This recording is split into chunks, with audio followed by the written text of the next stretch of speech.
like do do do do do do do do, like do do do crazy, oh oh oh crazy, oh oh oh crazy crazy, oh oh crazy, oh oh oh crazy, do do do crazy, do do do crazy, do do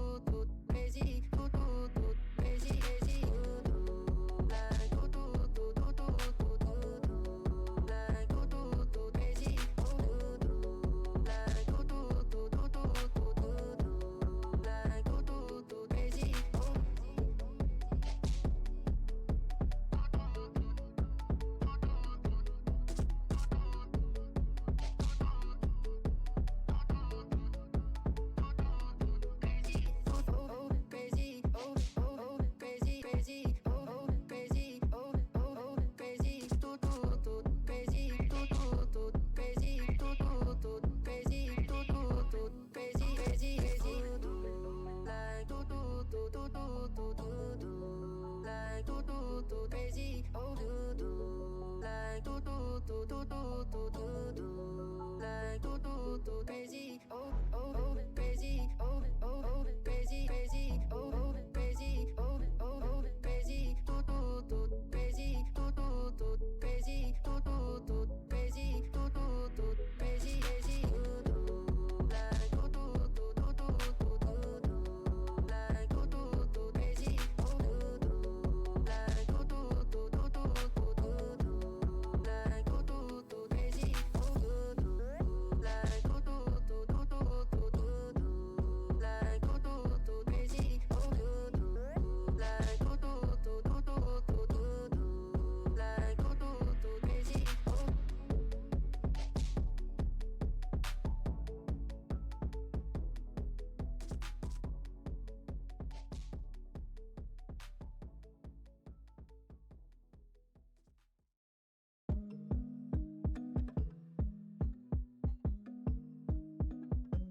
if you want to read into it a lot. But looking at the draft specifically, not too much of a deviation in terms of like, hey, let's team fight, let's stay comfortable, let's kind of feel each other out, because these are the two heavy hitters that we've had in this league. We can't hear casters. Welcome. Hey, everybody.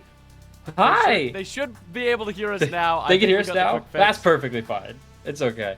But as I was kind of drawing on, now that they can hear me, these teams are like two of the heavy hitters in the league. Lots of expectations riding specifically on Syndicate off of a phenomenal, just Titan portfolio all of last season, and now Mint kind of being the Kingslayers that they're supposed to be, trying to live up to that. So a lot of expectations on both these teams, and really, it's just a shame that this has to be week 1.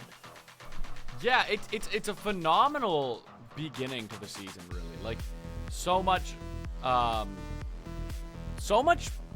pressure from both these teams. Some really good players coming out. If you've read the post earlier this week from Resilient, you got players like Cali G who are coming out. We do already have our first E-sub, I believe, 4 minutes, but like Cali G, Caxi, Zed, Angel, we show them all playing on our Blues side here for Mint to be. And then on the other side, you have Sushi Man, Alves, Vanta, Poodle, all coming out. So, like, a lot of really, really solid players. And, of course, with it being Olympus, this is high-level play. We're not, like, this isn't, like, ISBG here. We're looking at some strong drafts. We're looking at some strong plays around the map. It's just a great environment to be a part of. It's definitely the start of that bridge into that, like, starting to look like comp game.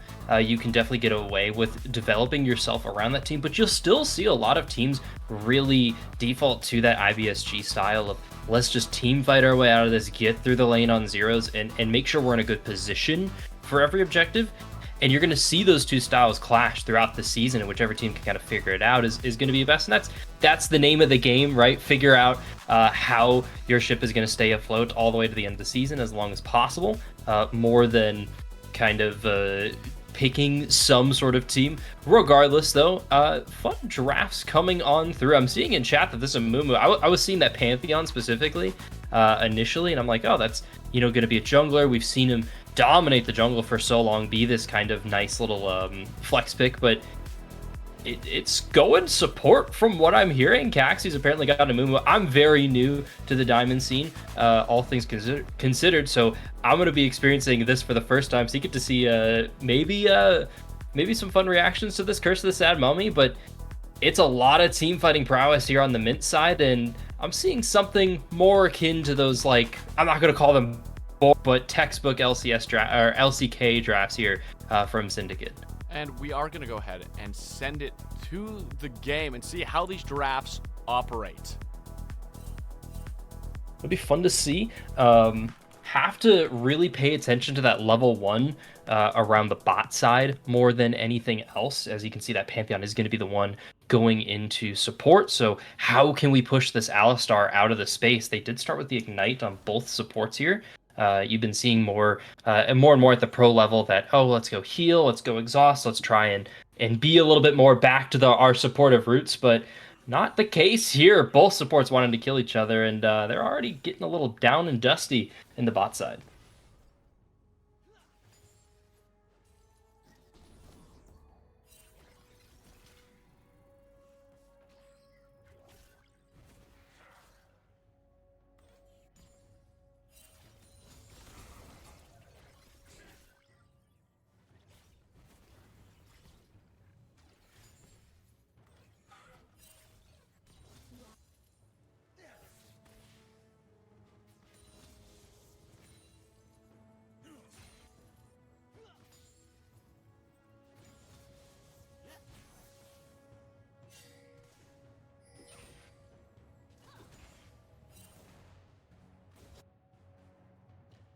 Well,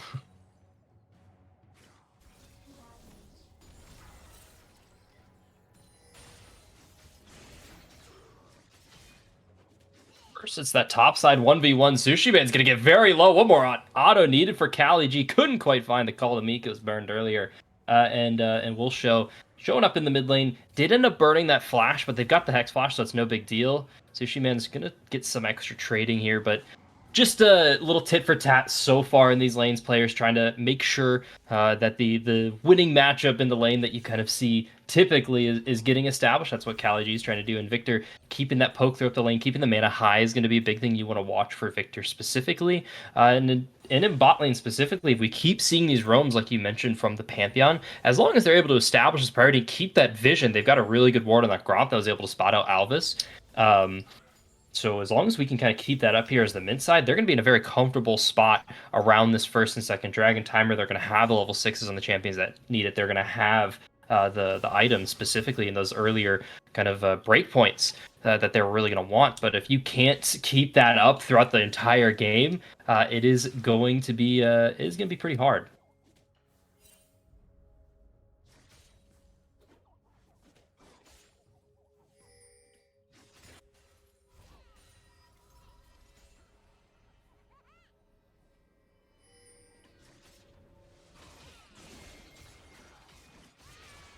Oh, sorry. Sorry.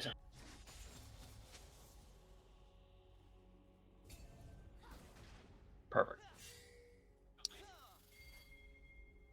I just was not necessarily expecting that as much. I even just tabbed away for a second to make sure everything was working on my end. But it did look quite crispy on that. But they're going to actually try and find the Hex Flash here in the bot side. Able to find that knockup. There's a fight in the bot lane going into the replay, unfortunately. But did it look... It's just the end of the fight there. Unfortunate. It's okay. We're ironing everything out. Players feeling each other out. We're making sure we've got everything here on the broadcast too going. Everything's okay though.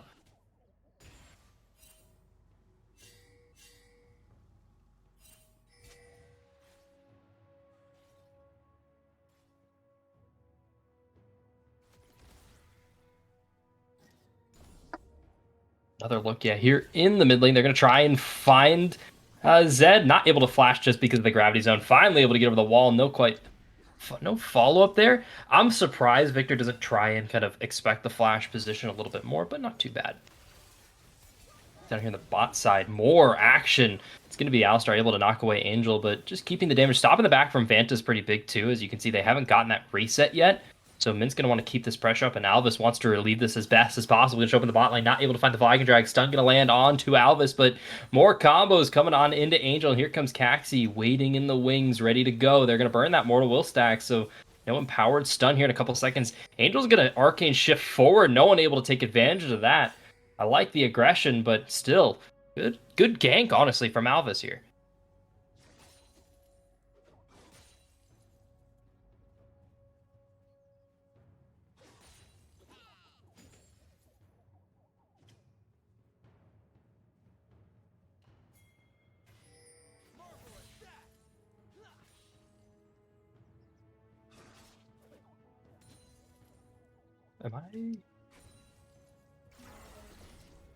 I'm being told I'm ranting to myself, apparently, as you are not being picked up on stream, Romeo.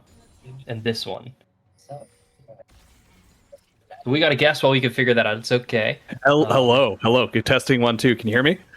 Let's hope so, because there's some action. It's on to Caxi. Maybe a bit off a little more than they could chew, but still able to find that steal in the bot lane. So it's going good so far. Here for Mint2B and honestly for Syndicate, able to pick that up. A 1-for-1, and Victor getting those stacks is going to be pretty good. And honestly for Syndicate. All right, I think we're gonna have to just hope that I am live. I think I'm looking at the right stream now, so I can see actually what's going on here. Yeah, my voice is coming across. So. Great.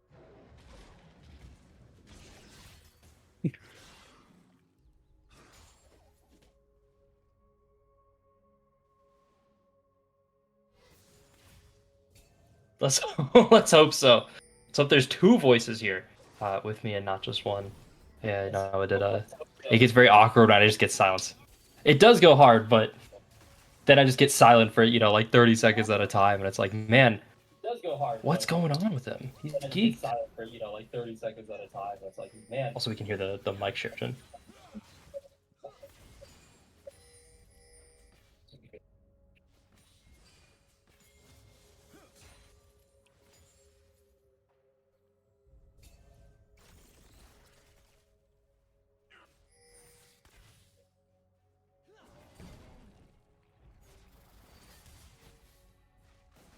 So scaling is a funny kind of a concept because yes, it's like okay, whoever has the access to the most items. First off, I'm gonna get silenced and unable to answer that question because Cali is gonna get knocked to be able to pop that Dominus, trying to find the fight onto this. They've got to burst. Narva, call the meek, able to pop up, looking for the slice of dice, not able to get it. Alvis able to pick up the kill. Sushi Man able to get away with it. And that's going to help that scaling you did mention.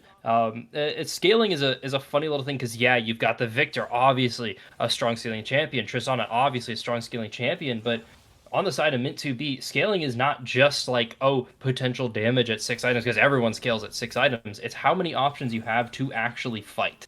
How are you able to start these fights? How are you able to kite? How are you able to really position around them? How much control do you have over that? And both teams have enough to where I don't actually think scaling is quite favored with anyone, but if Angel's going to get caught like that, Arcane shift away, but the bomb, Buster shot, not enough to finish, the barrier a little late. Vanta trying to kite as best they can. Caxi able to get with the Curse of Sat Mummy, the true shot barrage straight through the heart of Poodle, picks up the kill for Angel.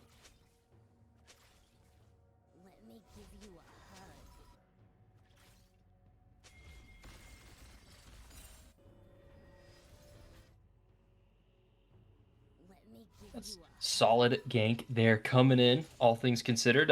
They've really been trying a lot here in this bot lane to make something happen. Alvis and Caxi both kind of visited around. Caxi, the first, like, I'd say, like, official gank. I'm using air quotes, but, you know, actually showing up in the lane, actually getting something done. And Alvis has really just been around to make sure something's happening. And speaking of something happening, it's up here in the top lane. Sushi Man able to go Mega. There's no Dominus for Cali G, and Sushi Man not quite aware of that cooldown yet, but still able to stay alive on that trade. I love both these tanks have exactly the same items besides their Dorans.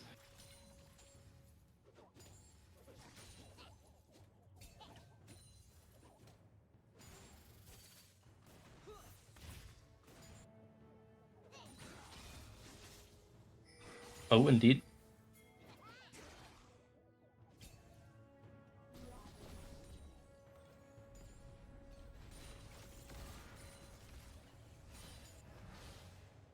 Yeah. It definitely makes it much more player expression focused, all things considered.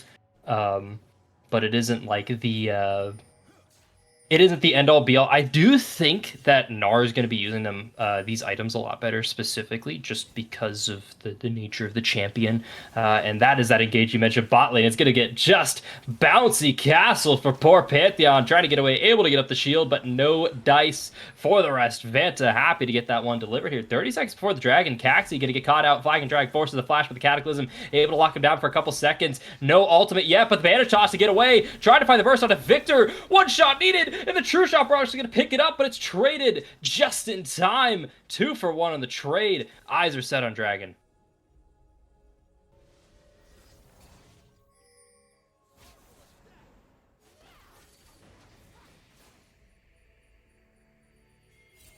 Speaking of the free, it is on an Angel. Slow landed. Here comes the ultimate from above. It's the Pantheon able to stun and save Angel actually for a couple seconds. The shield keeps them up for longer, but it's just to your own death. So unfortunate for We'll Show Them All as they show them Angel.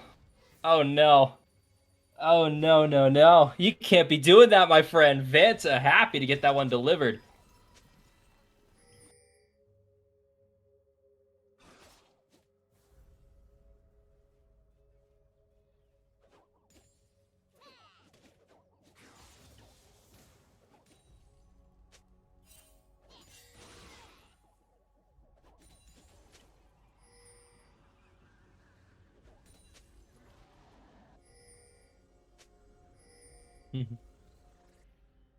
It just makes it's a big thing of where that gold is. Specifically looking in the bot lane, those 2 kills really able to even up these 2 laners more than anything else. Ezreal kind of has to pivot away, so that extra 300 gold is going to be that advantage. Typically you see like your 80 carries, your mid laners, and your junglers having their first item for second dragon here. That's that disparity happening here for the Ezreal. Has to approach from the bot side. It's going to be very jank. 2.2k, 2k on this. Caxi happy to take this TP, starting 1500 on it. Can they get the dragon? It's going to go to Alvis, now stunned up though. Here comes the ball and the shockwave. Helping with the 3-man true shot barrage. Trying to find that son of the backline. Zed able to get over the wall. Sushi Man not able to follow. That's We'll Show Them All. An Angel running down Poodle, now turning their eyes towards Victor, but picking up that kill first. Vanta gonna go on a killing spree to find that Angel. Next target, flash to follow. Sushi Man getting the kill. Vanta happy to assist, and Alvis with the help of Sushi Man, not able to find the stun for Caxi, but able to keep it going as a killing spree for the J4. Looking to find Zed, but safe enough at the end of the play here. What a fight just broke out on this rift. We're going to go ahead and take another look.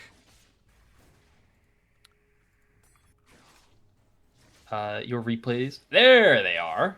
Hello. We got a replay. Again, you have Caxi diving in onto that dragon. Alistar able to keep Pantheon at bay as Zed in the backline going to be able to find a massive shockwave. There goes the Alistar off the Pantheon as the cluster kind of breaks out in that fight and creates a huge disjointedness from Mint, who had a very good engage to start it off, but isn't able to kind of continue that through. And then from there, it just picked apart one by one. Jarvan able to find Caxi off that, and then Zed trying to get to that turret. But it's just the conjointedness of Syndicate taking on Mint, who's not able to really find anything off the back of that. I like the idea behind it. It's unfortunate that the smite was just it was like 56 HP, something like that.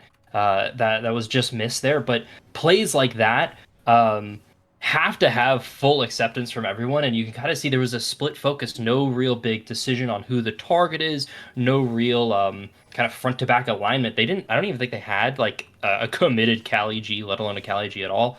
So it's just so hard to approach that fight when your frontliners are just not really on the same page, and so it gets harder and harder to really try it and make a consolidated effort on the objective. But it's still okay here for Mint, only about 1,500, 2K behind, not the end of the world, but that J4 starting to run away from him, and that guy has a lot of damage specifically on your squishies. And Zed doesn't know, and now has been made aware. Here comes the party. It's Vanta going on a rampage to pick that up. Yeah, so many kills right now coming out of Vanta. 4-0-3 on that Tristana is going to be up almost 1,000 gold. I believe they're up about 700 right now. They have that collector in pocket, getting well underway with their second item. Rift Herald, though, going to be claimed as well by Syndicate Black Rose, who are able to pick up another objective on this Rift. And they keep this pressure up. Syndicate's been just such a good organization, honestly, across all their teams, across all their leagues. They're so good at picking up all these objectives, getting these extras, and just getting the little bit that they need to have an edge. And here's that edge continuing forward. They've got so many options to go in, but the curse is that money. We can find two. These are pretty tanky, but Alva's starting to get low, has to flash away, and the Bandage Toss not able to get that quite yet as Great Starfall barely able to get away from Magnetic Storm. Not quite at all. Victor going to happily pick up that kill for the side of Syndicate as they're starting to run away with this game. Yeah, just a massive play going to come out from that mid lane fight, and now they're just kind of running away with it. They're up almost 3,000 gold here, 11-4. They have that Ocean Dragon, Cloud Dragon going to be spawning in a minute. You imagine they're going to have the upper hand in this fight. Going to be able to get there first, and on top of that, is it even an available fight with the wallets right now of Mint to be? Yeah, it's getting so much easier. I'm starting to also look towards those Tristana items, getting very close to that IE Angel, just not at all close to that second item, and Alva's just going to run him under the tower. And that's the option you have when you're so fed. Yes, going to get traded back a lot of damage here, but on a jungler, able to restore that HP. Gromp is still up, Crab is still up. There's probably Honeyfruit somewhere around the river as well. So not too big of an issue in terms of that poke. And Angel, pretty low on mana coming into this Dragon. Mint to be really shouldn't contest this at all. Yeah, it's a very hard thing to contest right now for Mint to be. Like we were saying, they are a bit wallet gapped at the moment, and even looking, if they can find a win or even a couple picks in a fight, they can get a sizable amount of gold. There's a lot of bounties on Jarvan, there's a lot of bounties on Tristana, Victor, Gnar, almost the entire team besides Alistar have bounties, and if you can funnel into your Ezreal, if you can funnel it into your Orianna, you can start finding avenues of coming back and getting a lot of the stronger items onto your carries. But you need to find that pick, and walking into a 5v5 is probably never going to be the play for you unless you land a huge Curse of the Sad Mummy and find a way to blow up a Victor or blow up a Tristana. Yeah, and at this point too, not able to get the reset, so that gold advantage probably about as close as it's going to be. And this is a Herald engage and has to turn tail and run already, realizing this might not work. Alvis moving away as the space is still dominated here by Syndicate. Poodle going to find that engage on a Caxi, but nothing really from that. We'll show them all. Who's going to Hex Flash over. Not able to get the steal. Alvis picking that up, but here comes the fight. Dominus for the top. Vanta focused, able to get away. Shockwave into the Curse of the Sad Mummy combo. Mint2B got all they're looking for, and they still can't quite get it finished. At the end, finally able to land some extra damage. Alvis left alone to their devices. Dragging in some change here for Syndicate. 2 in the play for Mint2B. Yeah, 2 on that play, and just like that, Mint2B finding the gold gap closing there. It is going to be pretty well evened up here. They do lose the dragon, but at the cost of getting back into the game. It is definitely a huge play for Mint2B to start finding angles of not necessarily a comeback, but an even score going into this 20-minute mark. It's making it's like little bits and pieces for Mint2B that's definitely helping them stay kind of active in the game. It's not necessarily, oh, the gold wise is getting hard. Like, it's 400, man. It's 500. It's not that big of a deal when you look at the kill score, because it's that farm advantage really happening around bot side. It's the extra pickups on some bounties here, and Victor kind of delivering themselves. Has to burn that flash here. Not the end of the world, all things considered. But losing that flash here, especially 3 minutes before Dragon, you're going to have a 1.5 minute timer on that. They can take advantage of it pretty easily.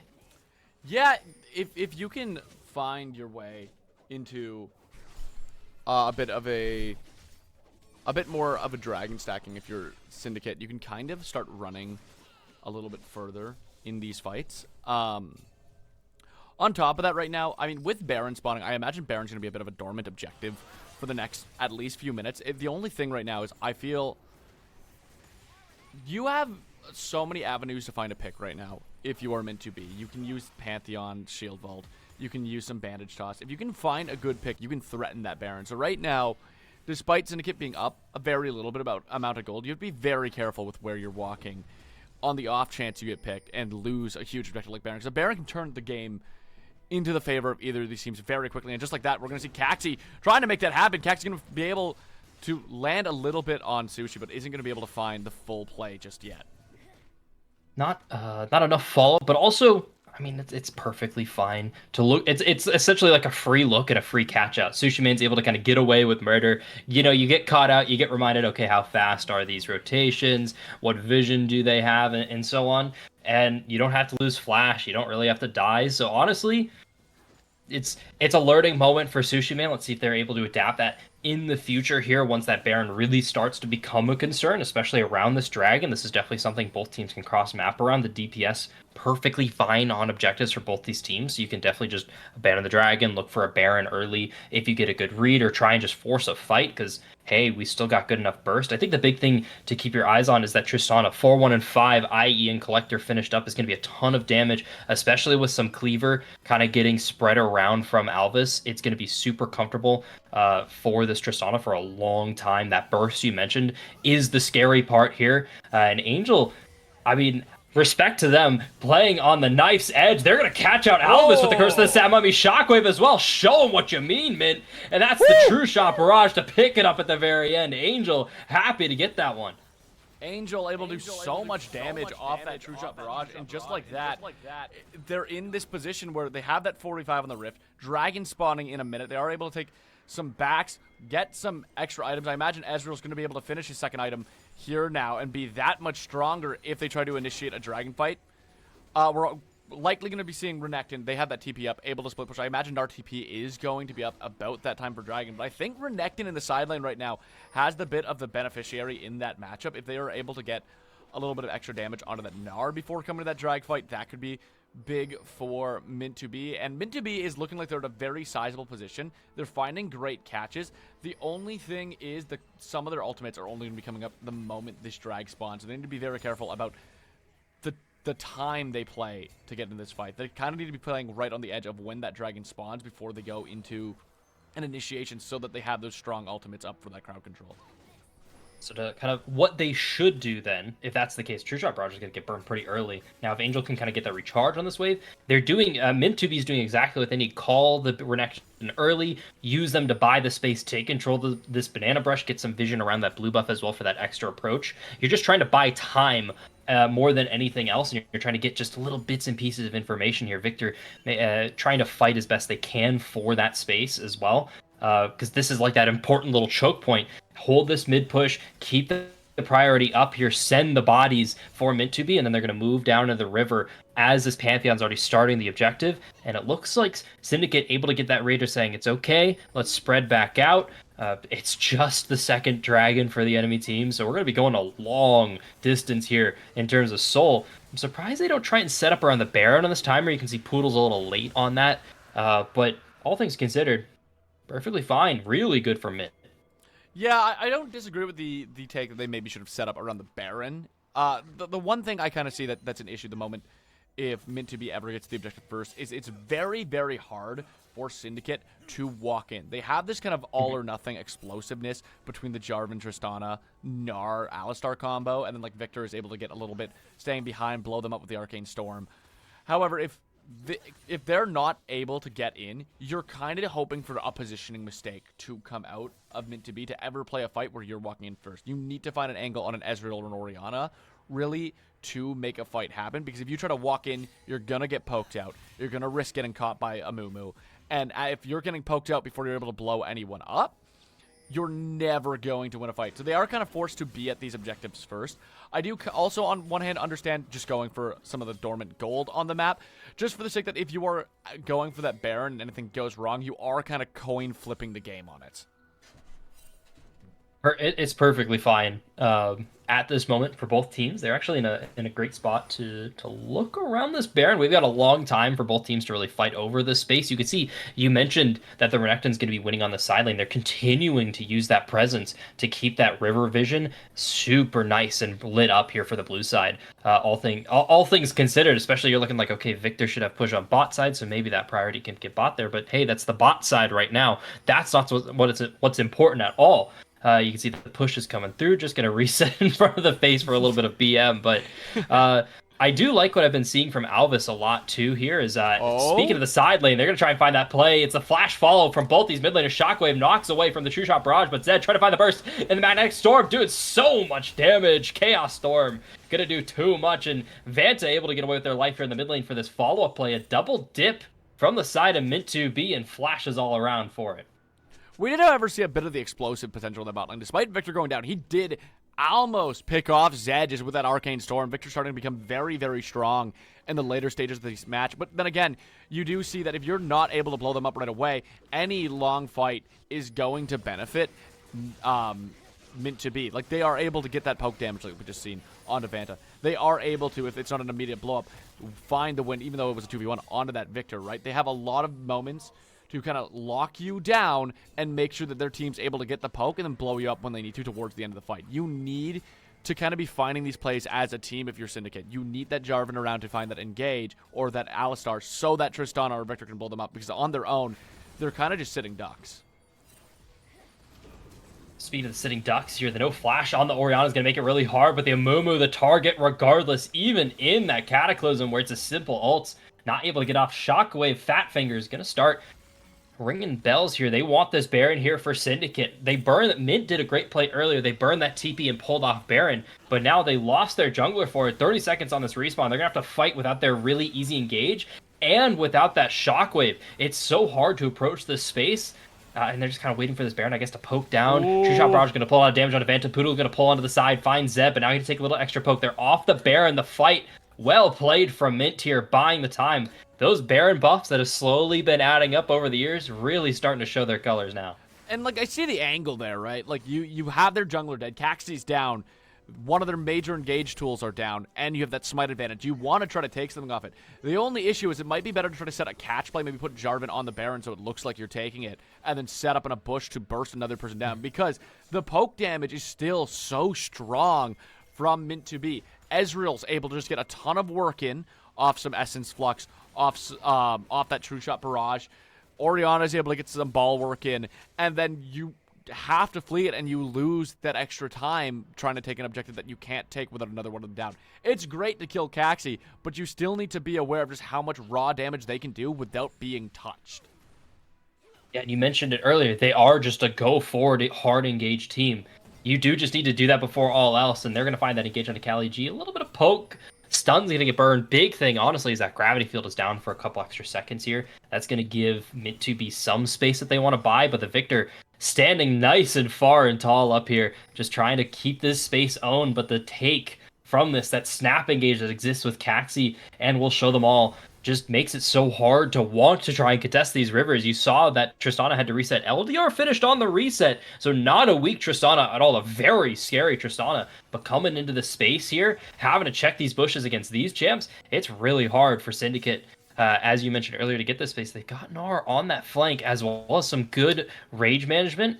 So they're gonna be able to pop onto that Mega right at the time that they need. But they're gonna find that curse of the Sad Mummy into the backline, looking for more true shot barrage through every person on your screen. Not much that they can do for Syndicate. Sushi Man showing up at the end there, not able to find the engage they were looking for with that flank, and Mint2B, more team fighting, more dragons claimed.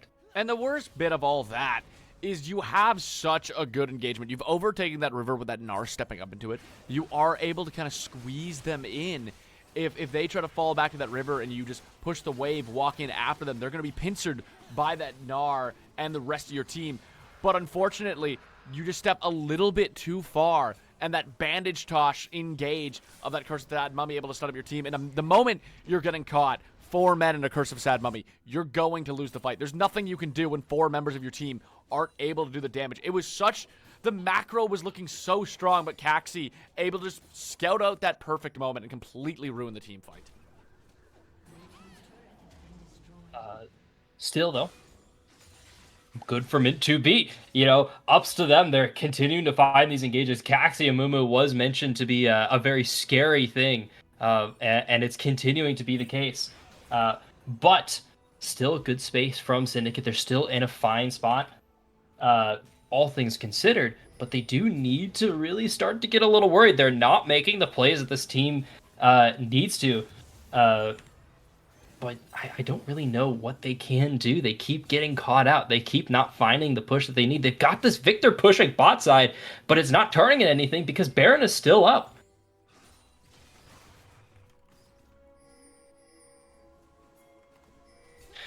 But space still being bought. Crab going to go over to Mint2B, so it's going to keep this river still in favor of Mint2B. It's going to be hard to walk in without all 4 members, all 5 even. They got Sushi Man moving on through.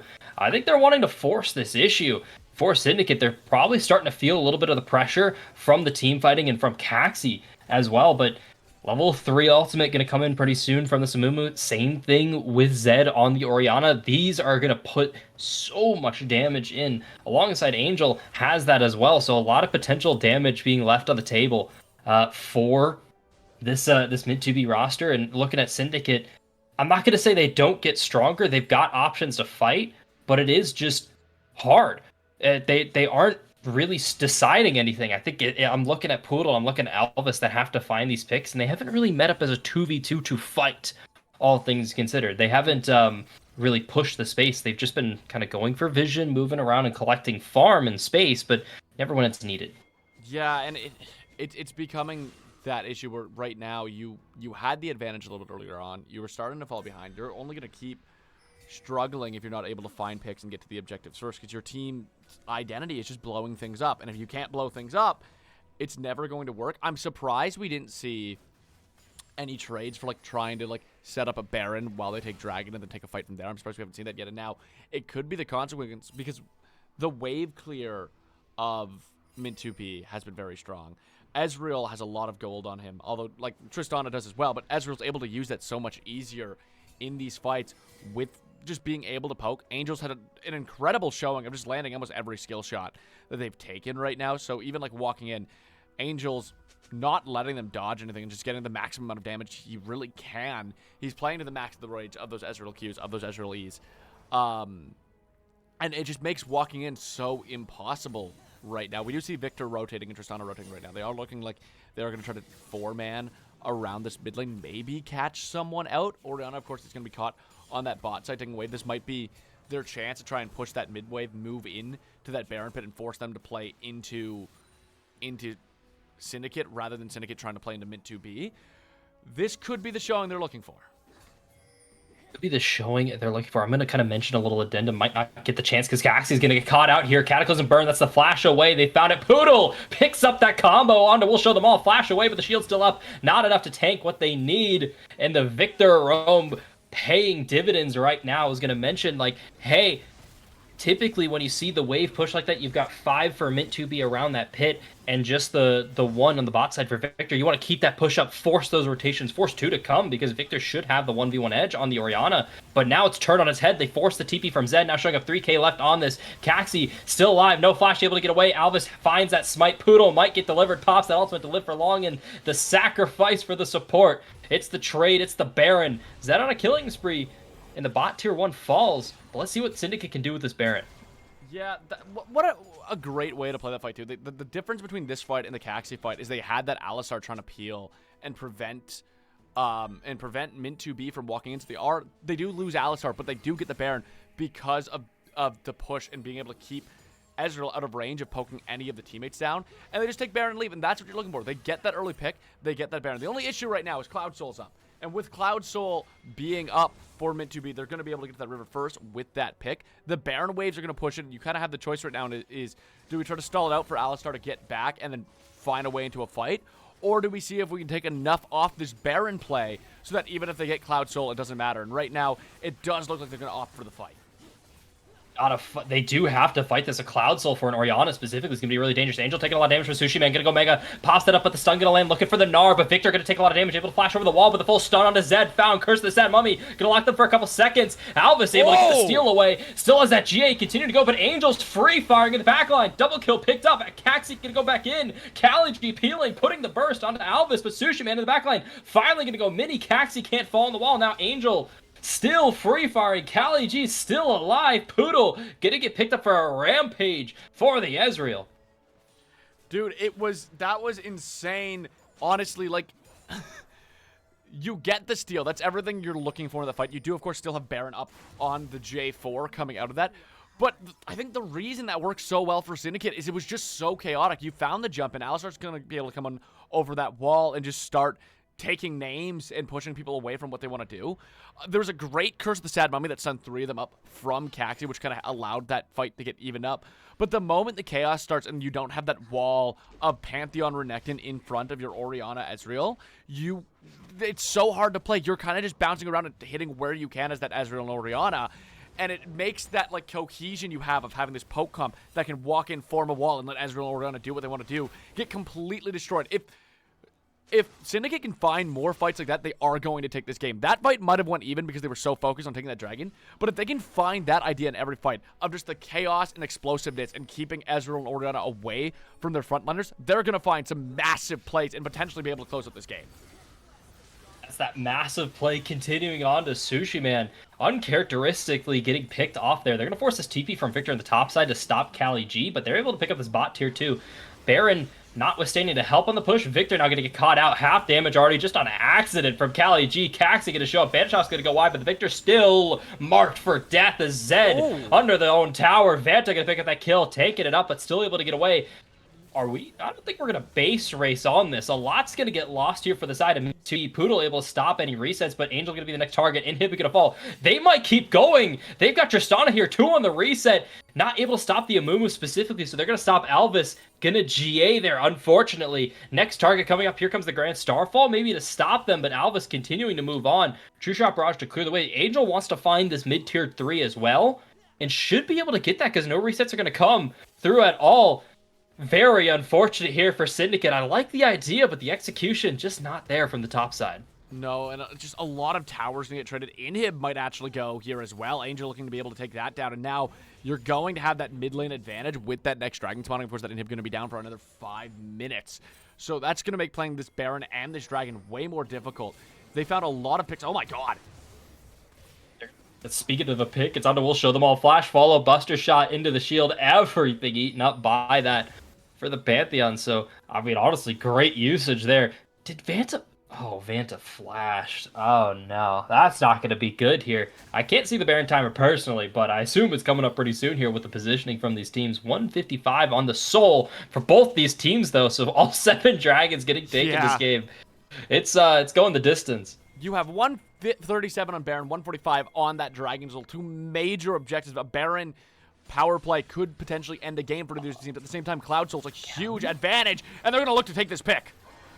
They're going to find Kali G just a little bit lost in La La Land, and it's a shutdown found for Vanta. Happily picked up here. Brother, I'm going to be honest, I don't know why you're pushing that wave when your teammates just ran away from 4.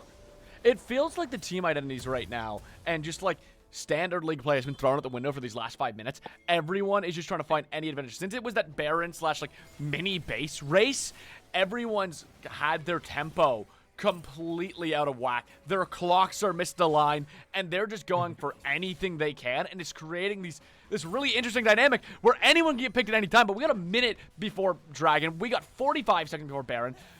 Renekton's only going to be up for 20 seconds. Oh my god! On that combo to Angel, Arcane Shift Burn, Flash still on cooldown. Hey, whoever got that in the chat there for Syndicate, that's my MVP right there. That's a pick on an Angel. 55 before this Baron. That's unfortunate. It's going to go over to Syndicate. Yeah, it's another major pick. That Baron should be free. Dragon could be free as well, and you're going to get some major push. That might be the 2 mistakes. That Renekton picking the eligible pick might be the 2 mistakes that cost Mint to be this match. We're in the muck. We very much are, and it's just becoming. It's like, this is the thing. Even in high elo play, you get moments like this where trying to make the right decision can be so hard because you need to do what's best for you, but at the same time, you dying completely can cost you this game. And it's such a difficult moment, and now more of the scramble. More of it. It's onto the Pantheon this time. Now missing 3 members here for Mint 2B. They still have to contest this Dragon and this Baron at the same time. Both are up. They're going to send Alvis down there to solo it. So it's a 4v3 on the map right now at this moment. And Sushi Man going to hold this. Poodle going to hold this blue side jungle as well. Caxi going to get led through, but they're going to get the knock-up Victor looking for the turn. Going to miss everything as well, but Caxi's still here. Stun. Banishov's going to miss, so has to flash over the wall. Arcane Storm burned to get away, but still going to fall. Sushi Man happy to get that. Baron also here. No one close at all. They're going to also discover Alvis on this at the same time. Having your cake and eating it too, and you've got sprinkles and ice cream on the side here for Syndicate. Dude, it is everything you want in this game. Now you have Cloud Soul on someone like a Tristana. You have Cloud Soul on someone like a Victor who you just Arcane Storm and just sprint across the map. Alistar is going to be benefiting off that massively. You have that Baron power play. I'd be shocked if they aren't able to close out the game right here. If they aren't able to close off with that Cloud Soul claim and that Baron, or at least get that triple inhib, there's a chance Min2B can find a way back into the game. They just need that Curse of the Sad Mummy to hit. You need to find a way to blow them up with all of this. Otherwise, you're just going to lose your entire base, and from that point, there's nothing you can do. You're kind of just praying right now on a mistake from Syndicate. Call back to the earlier fights where they were finding the Curse of the Sad Mummy into the Shockwave into the True Shot Barrage. That is the combo that they're going to be able to kill anyone with here from the from Mint2B, just because how fast they're going to be with this Cloud Soul now. You're dealing with a Victor with Cloud Soul. You're dealing with a Tristana with Cloud Soul. You're dealing with an Alistar with Cloud Soul, which is super funny to highlight here. Alva's going to get kind of stuck in their own Cataclysm, but the flag and drag out of there. Here comes Sushi Man. A little bit of a late TP to the party, and the stun locking them up, but able to find the 3-man stun. One to the wall. Caxi going to get close. Sushi Man going to be the first to fall. Alvis, flag and drag back in there. GA to keep them up here second. Whoa! Caxi able to find the Curse of the Sad Mummy, but getting knocked away at the same time. Sushi Man still alive. 10 people still alive from that is crazy. And the worst bit is, it was so... There were so many ideas, but none of them were aligned. We kind of were like, hey, let's hop on Alves. Alves dashes away. Okay, and then we just let Alves play on our back line. Caxi finds a great Curse of the Sad Mummy, but there's no follow-up because he's doing it after his team's already on that back foot. Nobody dies somehow, like you said. Insane, but right now, Mint2B just lost a lot of their keystone ultimates to continue fighting this Baron push, and you're kind of waiting for those to go back on, and if you get the chance where they come back online, you need to find a play together and not all these different ideas.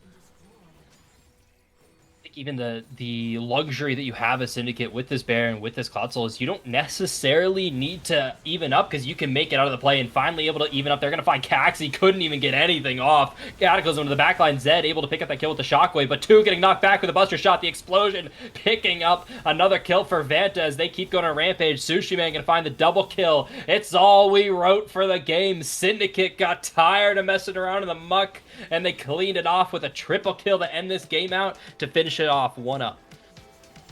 What a performance coming out of Syndicate. They had that early lead, but they kind of lost it throughout that middle section of the game. And then it kind of looked like it could be meant to be on the comeback, but a couple of bad picks from Cali G and Angel getting caught in that like mid game before that Baron and Cloud Drake is what ultimately costed them this game. They were so close to glory, but they were kind of like, as soon as that scramble happened with that Baron where there were picks and like they were able to eliminate that mid lane, they lost their bot lane.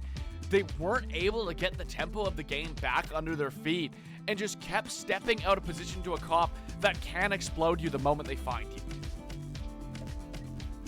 Yeah, they did super well. I mentioned, like, yeah, both teams have scaling, and we kind of saw that. Syndicate struggling to get into any sort of like mid-game dragon or so. You could see how much engage that the Mint2B roster had, but then you kind of cruise over into the other kind of scaling, which is like your more traditional team fighting, the Victors, the Tristanas, the Nars, just not being able to get bursted at all. It becomes so much easier to play the game when you have that kind of scaling and everything came online. A big ups to Vanta and Poodle, honestly, from that bot lane matchup. Kind of a little struggling in the early game, but that's what's going to happen when you're in this kind of support disparity in terms of the matchup specifically. It's absolutely over the fence here with Poodle able to come up strong in this late game here, and now you're in a much more comfortable spot. It's a best of 3. You've taken out some more of the comfortable champions, especially that Ezreal for Angel looked very good. Now you're going to start pushing them out of their comfort zone into game 2, game 3 possibly, but hey, up 1-0 makes it easy. Up 1-0, it's definitely a nice spot to start your entire Titan season. You're 1 win away from being able to take the first series. It was a hard-fought match, very close game. I think the biggest thing we have to look for in this next draft, outside of maybe some changing team identities, is making sure that, I guess more so in the next game, making sure that we are able to keep a consistent rhythm, especially if you're Mint2B. You need to make sure that even in the late stages of the games, even when we start finding some moments that we're not necessarily comfortable playing in, that we are at least committing to ideas as the team, even if they're the wrong one. Yeah, 100%. Get yourselves on the same page, get that side laning kind of down pat, and you'll be able to be in a comfortable spot. And we could even see a game 3 here for Mint2B, but with that being the case, these teams got to rest, relax, figure out exactly what they're going to have for that draft. We'll see you after the short break when we've got this game 2 draft.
like do do do do do do do do, like do do do crazy, oh oh oh crazy, oh oh oh crazy crazy, oh oh crazy, oh oh oh crazy, do do do crazy, do do do crazy, do do do crazy, do do do crazy crazy,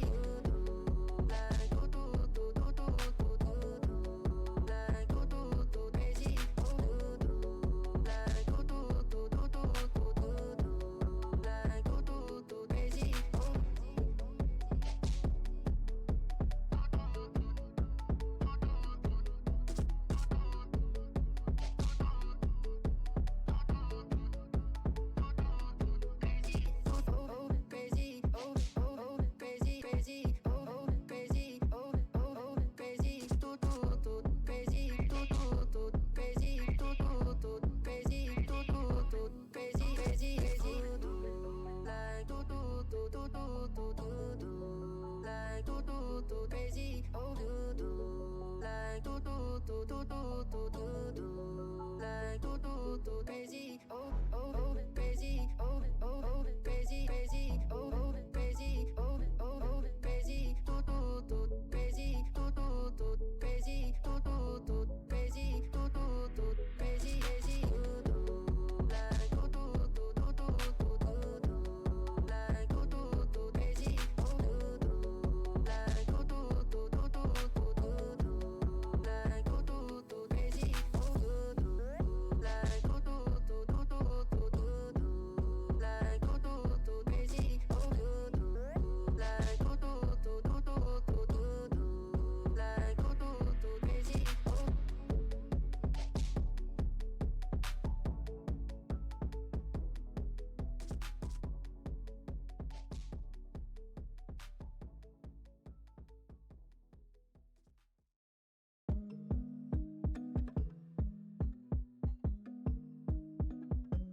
And straight into draft. Everybody, happy Friday. As you can see, game 2 coming underway pretty quick here.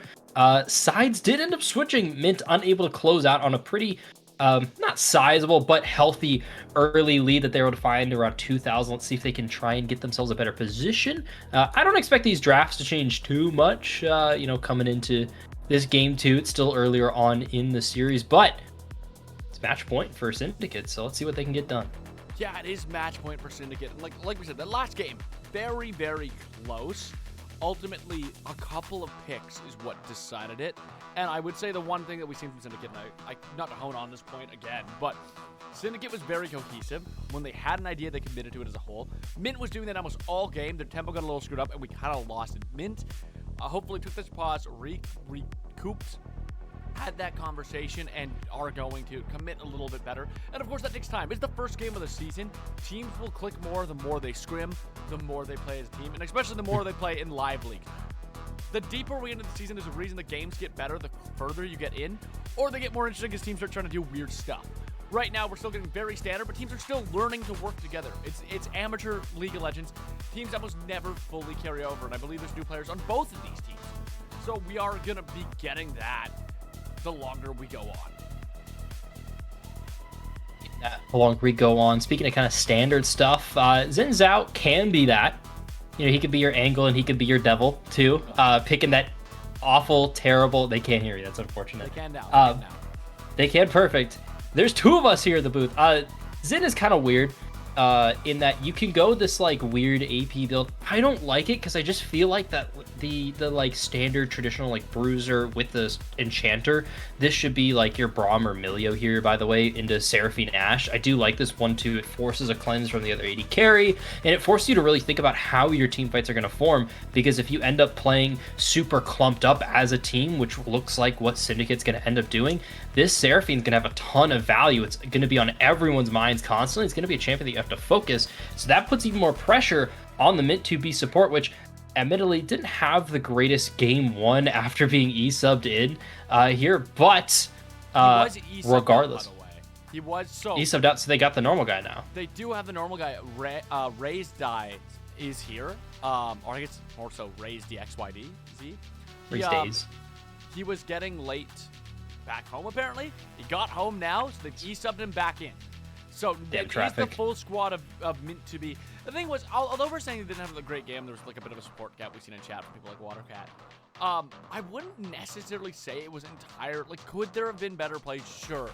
But at the end of the day, I wouldn't say they lost the game. Like, the game wasn't destroyed because of their support. For sure. It was not like abnormal or anything else in terms of the play from the Pantheon. So still good here, and starting to turn a little bit, a little veering left and outside of the lanes of traditional. Yeah, I know Mel isn't like the most unexpected champion nowadays, but I mean, she's definitely on the weaker side, and you're starting to really focus in a lot on this like poke and pick comp here for Mint 2B, and it's not like they didn't have that last game. They just didn't really execute on it too much. They had that Pantheon ult, and it was really only like 3 side lane plays altogether across a fairly long game. 7 dragons taken, so let's see if they can kind of correct that play. But still, back to that traditional team fighting here, forcing to get the Azir, Cassante, Lock-in, able to drag someone out of a team fight here, and that counter pick going to be towards Camille. A little bit more of a skill matchup than you traditionally see in this R5 slot, but bad, all things considered here. Very much a pick comp here from Mint 2B. Yeah, and like, here's the thing. When I look at these 2 drafts, I kind of go by what is easier to play. Because even in high elo, I think ease of execution is a massive thing. When you're playing, like, in any elo, it's a massive thing. The more you get up in the ranks, I think even more so, because you're playing against some of the best players. And, like, champions are really strong with it. Micro, it's great. But whatever comp is easier, I find, like, usually has a bit more of a chance. So when I'm looking at these 2 comps, I feel like it's so much easier for Mint to just find good picks. I think this is such a strong comp at finding picks. I think the one big issue with Mint, and this might just be me looking at the champions and it's a little deceptive, I feel like they lack damage if Mel gets behind. If Mel gets behind, I feel like you just lose the game. Yeah, the big thing that Mint 2B is going to happen, because obviously even if they've got this like fairly obvious pickup, they're still going to try and team fight in the same way that we all know how, which is, lock arms, lockstep together, Revolutionary War style, and just run at the enemy. That's going to happen eventually. And when you have a comp like this for Mint 2B, you need to establish that poke. You need to throw down like 4 to 5 volleys minimum. You need to throw down and rotate Mel spells twice minimum before these fights happen. And if you overstep just for a split second, you aren't the 2-second invuln Mel that we saw on launch. You are much squishier, much easier to kill, much easier to fall behind. So if Mint make any sort of misstep on this journey to picks, on this journey to finding a lead and picking up, I expect them to have both dragons or every single topside objective. A control over a side of the map is required for this team. If they aren't able to successfully do that, they aren't really going to find a way into this game. Azir's going to hit 2 to 3 items. Lucian, Emilio is a combo in and of itself. We've seen that combo just run rampant in pro play right now, and Zin's got an Enchanter. So it's everyone here for the Syndicate side is enabled, aside from Cassante, who has only 3 targets. God forbid, only 3 targets to drag into team fights here. Yeah, well, the only way we're able to see if, God forbid, those only 3 targets do get dragged in is by making our way on the Rift. So the question is Syndicate going to be able to draw out this series, close it with a 2-0, or is Mint going to take us to a Game 3? We're going to go ahead and find out by going to the Rift. Perfect. We got Frog Cam on. Look at that little guy looking cute in the river. I don't know, my candy on. I didn't even know that Frog was there. I'm one of those like all low players. Everything's all the way down. Yeah, all low. Everything's all down. They're pixelated. You spend like $20 on a skin and it looks like it's from 2005. Yeah, that's what my game looks like. Doesn't look as pretty as this whatsoever. And that bot lane specifically, they're finding a lot of poke here. They're able to poke down Vanta already here. So it looks like that kind of bot 2v2 started at level 1, which is exactly what you want to see for the Ashe Seraphine. Yeah, you definitely are looking just to really get the advantages early. Especially, I think this Ashe Seraphine lane. I mean, obviously Lucian's super oppressive, but I feel like the poke from Ashe Seraphine is just so strong. It's so hard to like play that lane and just like do anything besides an all-in without just losing half your health bar and like poke damage. Yeah, it is going to be... But all these lanes kind of have that, where if you just make one mistake, the full rotation of spells is just going to chunk you to the point of wanting to reset. Yeah. But it's especially here bot lane with that Q start, with all the volleys landing here for Angel. On top of they've got this D-bow as well, and I'm going to keep this as short as possible and as like least emotional. I don't like this item specifically because I feel like D-Blade just is more versatile as an item. Yeah, farming's a little harder. Yeah, it doesn't scale as well, but I'm not looking at my Dorn's item to scale. I'm looking at it to get me out of this lane phase here. And that extra HP is going to help a lot. The Omnivamp is great, especially on someone like Ashe, where you can just volley the whole wave and heal up entirely. Oh. But Lucian, I think it's a great call out to have it. Now, a little funny business happening. Caxi didn't seem too pleased to find Alvis here. They're going to get rooted up, not in your own jungle. You can't park there, sir. Flash burn, first blood able to be picked up by Angel already. And this poke in the mid lane starting to add up a little bit. Azir really needs to keep that HP high to survive. And I've had this conversation with a couple of jungles. Is it really ever good to invade on your first clear? Not like that. Unless they're making a gank. Like don't get me wrong, if Malphite takes his red side and then ganks top lane, which like, what are we doing then, right? Like, is that ever a smart thing to do? Probably not. And especially when your bot doesn't have prio. Now we're seeing it again. But like, Caxi did it themselves. What? Yeah, I would say this return also makes no sense to me. It does look like it's going to work out because of the rotations, though. Yeah, they've got the rotations here. It helps when you got teammates. Caxi flash for the smite, not able to get it. Alpha's happy to pick that one up. Vanta has to go over the wall, though. Emilio already lost to history. Zed picking up that kill. Vanta getting ran down by Angel. 2 more autos needed, 1 more needed. Not able to find it under the tower, able to live. Alvis picking up. We'll show them all. So it looks like the E-sub sticking around here at the top side. Zed able to pick it up. Reflect stays alive. Azir needs 1 more auto to pick it up now. Angel, the next target to look for more. Over with the shuffle. Azir staying up and staying out of this. We probably should have asked the guy to turn off streamer mode so we could give him credit for everything. But, hey, Azir gets the credit, and I imagine Azir is pretty happy to get credit for a play like that. I do just want to look back at that play again real quick. Just because we were talking about it inside of the fight itself. But, like, Caxie's going for this really silly invade after, like, he just finds the rewards. But I think it's worth noting, the only reason this even somewhat works is that, like you kind of mentioned it, they have those pryos in the lane. But the other thing is, the biggest issue is you are going into this invade against Azir Xin. And I think, honestly, like, one of the big problems I had with what we just seen is Xin Zhao flashing for no reason when he has his Audacious Charge available. And then on top of that, Mel Reflect, I feel like the moment Mel rotates over, you just have to leave. You know Mel has that Reflect, you just drop the red buff, and then it becomes a good invade for Caxie. But once you kill Caxie, you can kind of walk out of that. After that, like, bot play's done, Lucian shouldn't really be going back into the Reflect. And once again, it becomes that thing that we've seen from last game where we're just not on the same page. Our Lucian shouldn't be turning back in. The call should be we get the Caxie kill. If Angel and Welshow are going to overextend, we kill them and we walk out. We're not going to beat a Mel 4 levels in at full health. It's not going to happen. Not really. Early fights are just not going to go the way of... I know it sounds weird, but the fights are just not going to go way of the Lucian team where the Lucian is call first. It's not really going to be great. You need to wait for this call to finish. You need to wait for Essence Reaver, really, before you start kind of getting... nice and deep into these fights. I just don't like junglers invading like that at all. I feel like it never works unless you're like the Lee Sin into Ivern, and you're invading the Ivern as Lee Sin where you have a guaranteed kill. Then it's perfectly fine to be at the Wolves camp like that, pressuring, or a Master. You can do that as well. But Xin into Malphite. Malphite's tanky enough to live through that. That's an all-out here at the top side. Cali G trying to get away as best they can, able to flash whatever was left of Sushi, man. I'm surprised they didn't continue. Flash is burned from both these top laners. Cali G just TP, though, so not the end of the world. That was genuinely a beautiful look from that top side, and we do see Sushi Man just being one of the most impressive top laners. It's Kasada in your base stats, but another play going to happen immediately after. Yeah, they're able to find the space here. Caxie doesn't have ultimate, but, Ashe has enough CC with the autos. Poodle is not exactly in a great space here. Has to flash into Caxie. Just still the die. The pelted of the arrows. That's still the depot and only that. So it's going to take a while to kill here. Now, Alvis and Vanta getting a little bit of...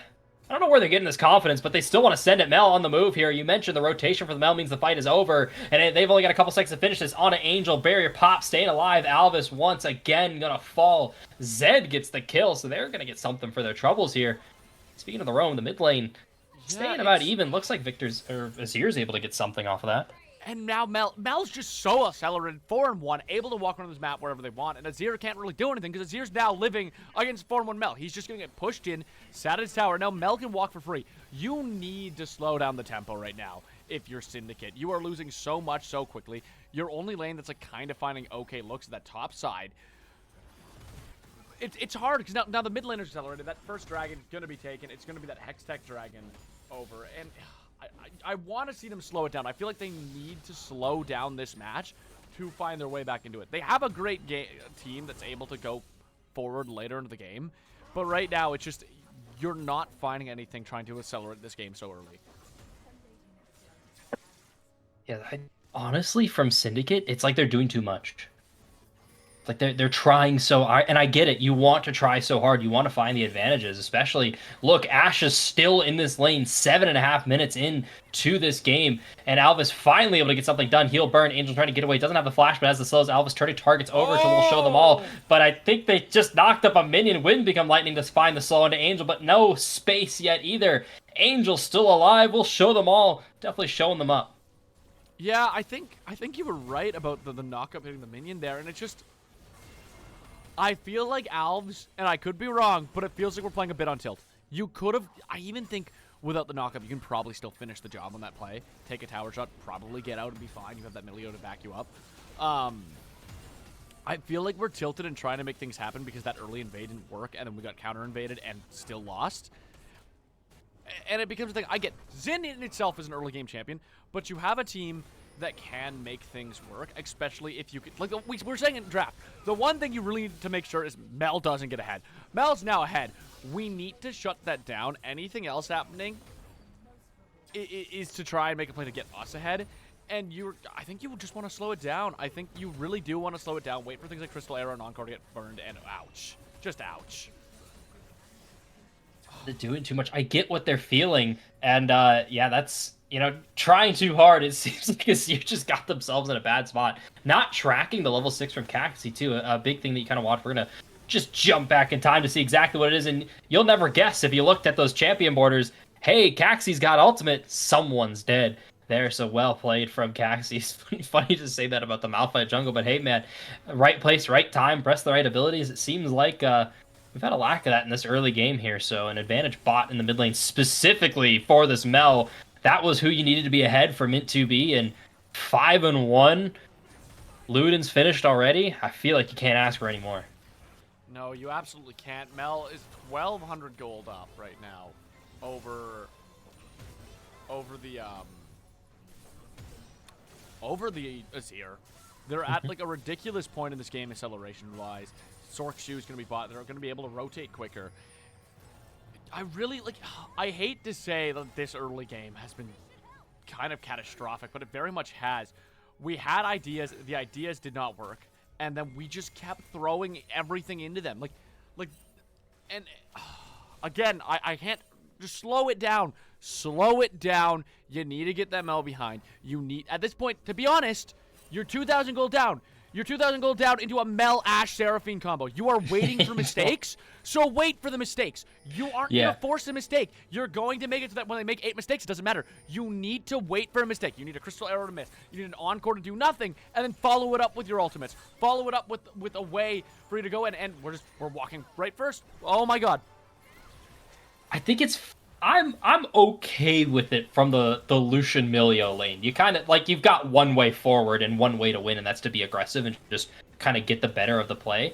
I think if you're waiting for the mistake, you're looking top lane here, all things considered. Kalichi's, they've had this flash timer, and Alv's going to get caught out here. And there's that Encore. It's not going to miss, so still a tanky. No one quite has enough damage to kill Alves, but when you land all that CC, you're able to get it done. Milio's just going to cleanse a knockup, by the way. That's something there. As Vanta keeps up the fight. No one quite has the killing and the stopping power in the AD carry position quite yet, but someone will be dead in 10 minutes if that fight happens again like that. Yeah, someone will definitely be dead. Oh, it's youch. It's youch cabiddles. I think is the best way to put it. Oh god. Yeah, it's one of them. this is a game of all time here. Both teams I guess they do just feel super pressured.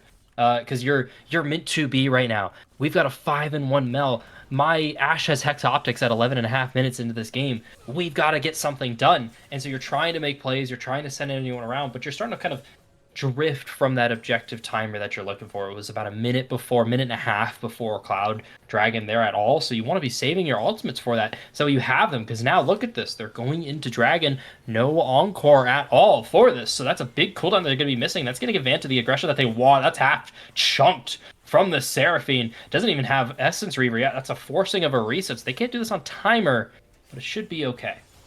Yeah, it does. It kind of just looks like they can take, if you're Mint, you can just kind of take whatever you want. Where do you see Zin finally on the top side, like you said?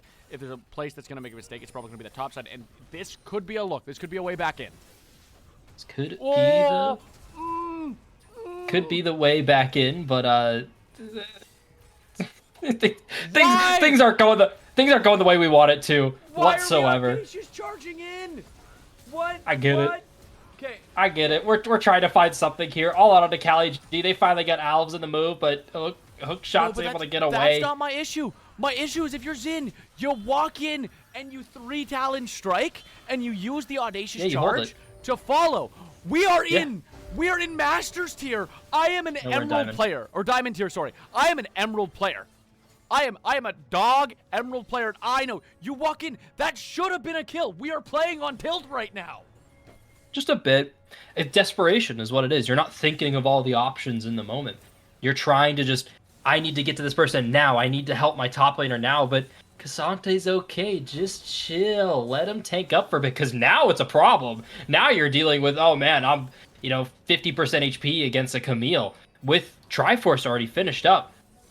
It's just so hard to get around any sort of thing. It's going to be a solo kill here. Never mind. Target champion only once again 2 for 2 on if we clicked that button, we would have found a kill there. But CaliG still staying alive. Still going to be able to pick up a plate off this reset unless Sushi Man wants to find this. Yeah, no all out.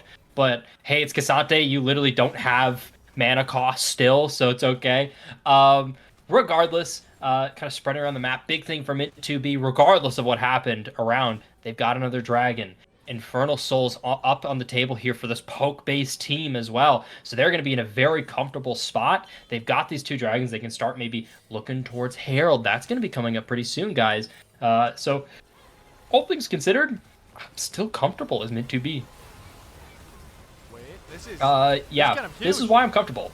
I'm comfortable here because you can find a fight like this. Never mind. Calling to put a little bit of damage into Caxi. Has to fall. They flash at the last second for some reason. Well, show them all. Also, going to be burning that flash to their own death. Alves looking to find this with the Titanic Hydra. Wind become lightning, picking up that double kill. Finally, a gank working out for that Xin. Dude, like... And see, that's what I mean. You wait for the mistake, you go in, you find the angle, and you do that. When we wait for the angles, even the top angle, like... It was the wrong micro play, but the right macro play. If you slow it down like they're doing now, wait for their team to find these openings, wait for mistakes. Look at how much you got. You got flash barrier, heal flash on one play. You got a double kill over as well. Now your Zin's back in the game. Now your Xin can have an angle on Mel later in these fights. Because realistically, the only one getting onto Mel is going to be that Xin, maybe Azir. Azir's playing fine because Azir's just waiting to scale anyways. And just like that, you're back in the game. Slowing it down is all they need to do, and they're finally doing it, and it's paying out dividends.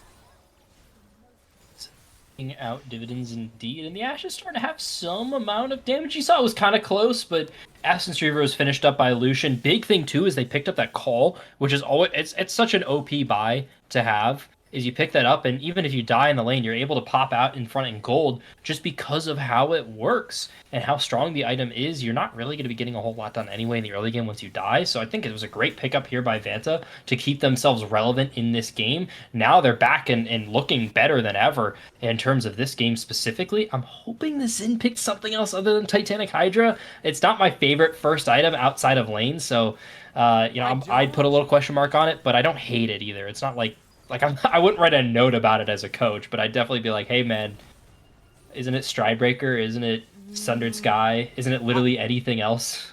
I don't hate it for 2 reasons. One, I think the build right now of Titanic into Dusk and Dawn, into Riftmaker, into, like, Spirit Visage is so good, especially when they have an accelerated Mel. You just heal forever, and you... Oh, wow! Yeah, baby. Able to cancel it out with the Hextech Ultimatum, but CaliG just taking too many tower shots there. Sushi just doesn't want me to finish my point. Wants to bring back the game even more. I mean, incredible solo kill to Sushi. I mean, CaliG is going to have that TP to just get back to lane when they need to, but they're going to lose a lot on that turret with the Death Armor. It might be first turret here. But yeah, with the Xin, I think having that, like, build is fine. And then also, if you can't get into the backline and you're just auto-attacking that Malphite, you are going to get... Like, Titanic Hydra damage is, like, deceptively strong onto characters that are hiding behind a tank. So I do think it's good there for that reason. You just need to play that mode of style of I'm going to frontline for my team and help out and, like, get that extra damage off, and not, hey, I'm going to look for these flanks on repeat. See what they can get done because of that. Do mention, oh, come on, someone needs to have Frozen Heart too. I agree with Caboose in chat talking about that, where it's like, hey man, this is a really good Frozen Heart game from Syndicate.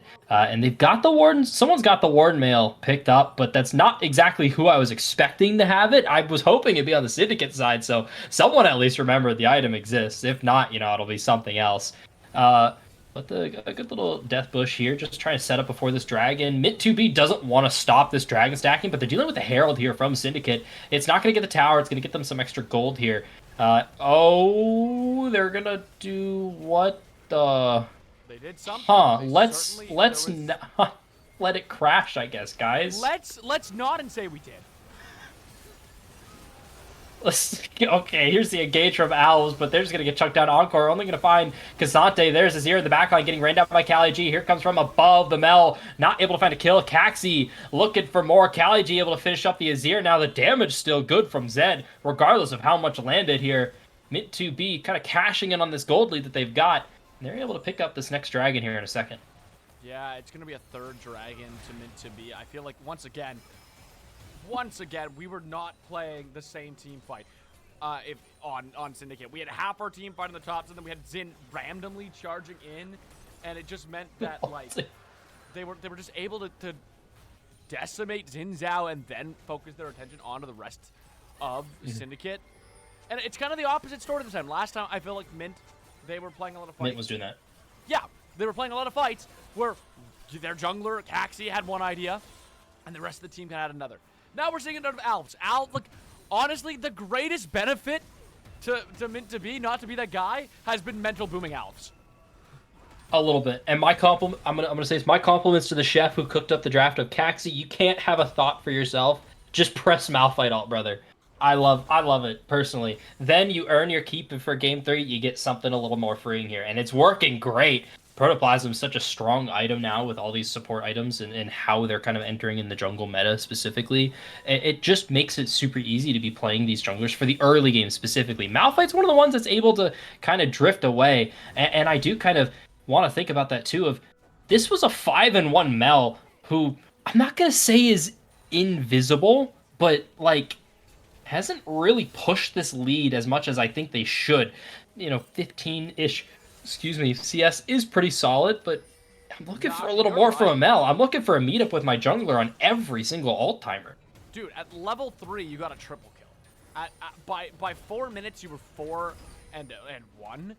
Then you went 5 and 1.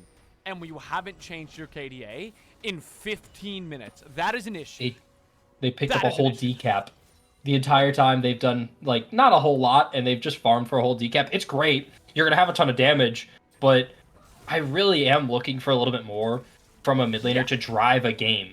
You need to be able to find these side lane plays. You need to be able to meet up with your jungler and make these calls. When I said slow down the game, I was talking only to Syndicate. If you were meant to be, specifically if you were Zed, I want you new snowballing down the middle of the lane and just bullying everywhere you can, because that's what you should have been doing. You're still massively accelerated, don't get me wrong, but you could be doing so much more. Now this death cap is picked up, you better be making plays, because right now you're just being played on. Kasante's about to go Kasante all over Kali G here in a second. Never mind. True damage coming on through. Wait, the knock up the Tofo strikes. Kali G, you can't be done like that. Sushi Man gonna pick up the kill. The arrow just a little too late for my heart. Yeah, man, I mean, it was a good look for the arrow. It feels like outside of the Dragons right now, we're playing Mint to B's game, Mint to B's playing Syndicate's game. Mint to Be is just kind of like here saying, okay, we're going to do what you guys want to do, and then we'll turn on our brains at Dragon. Which is great, except we need to be accelerating our leads throughout the entire game. That's the difference between Diamond and Master, in my opinion.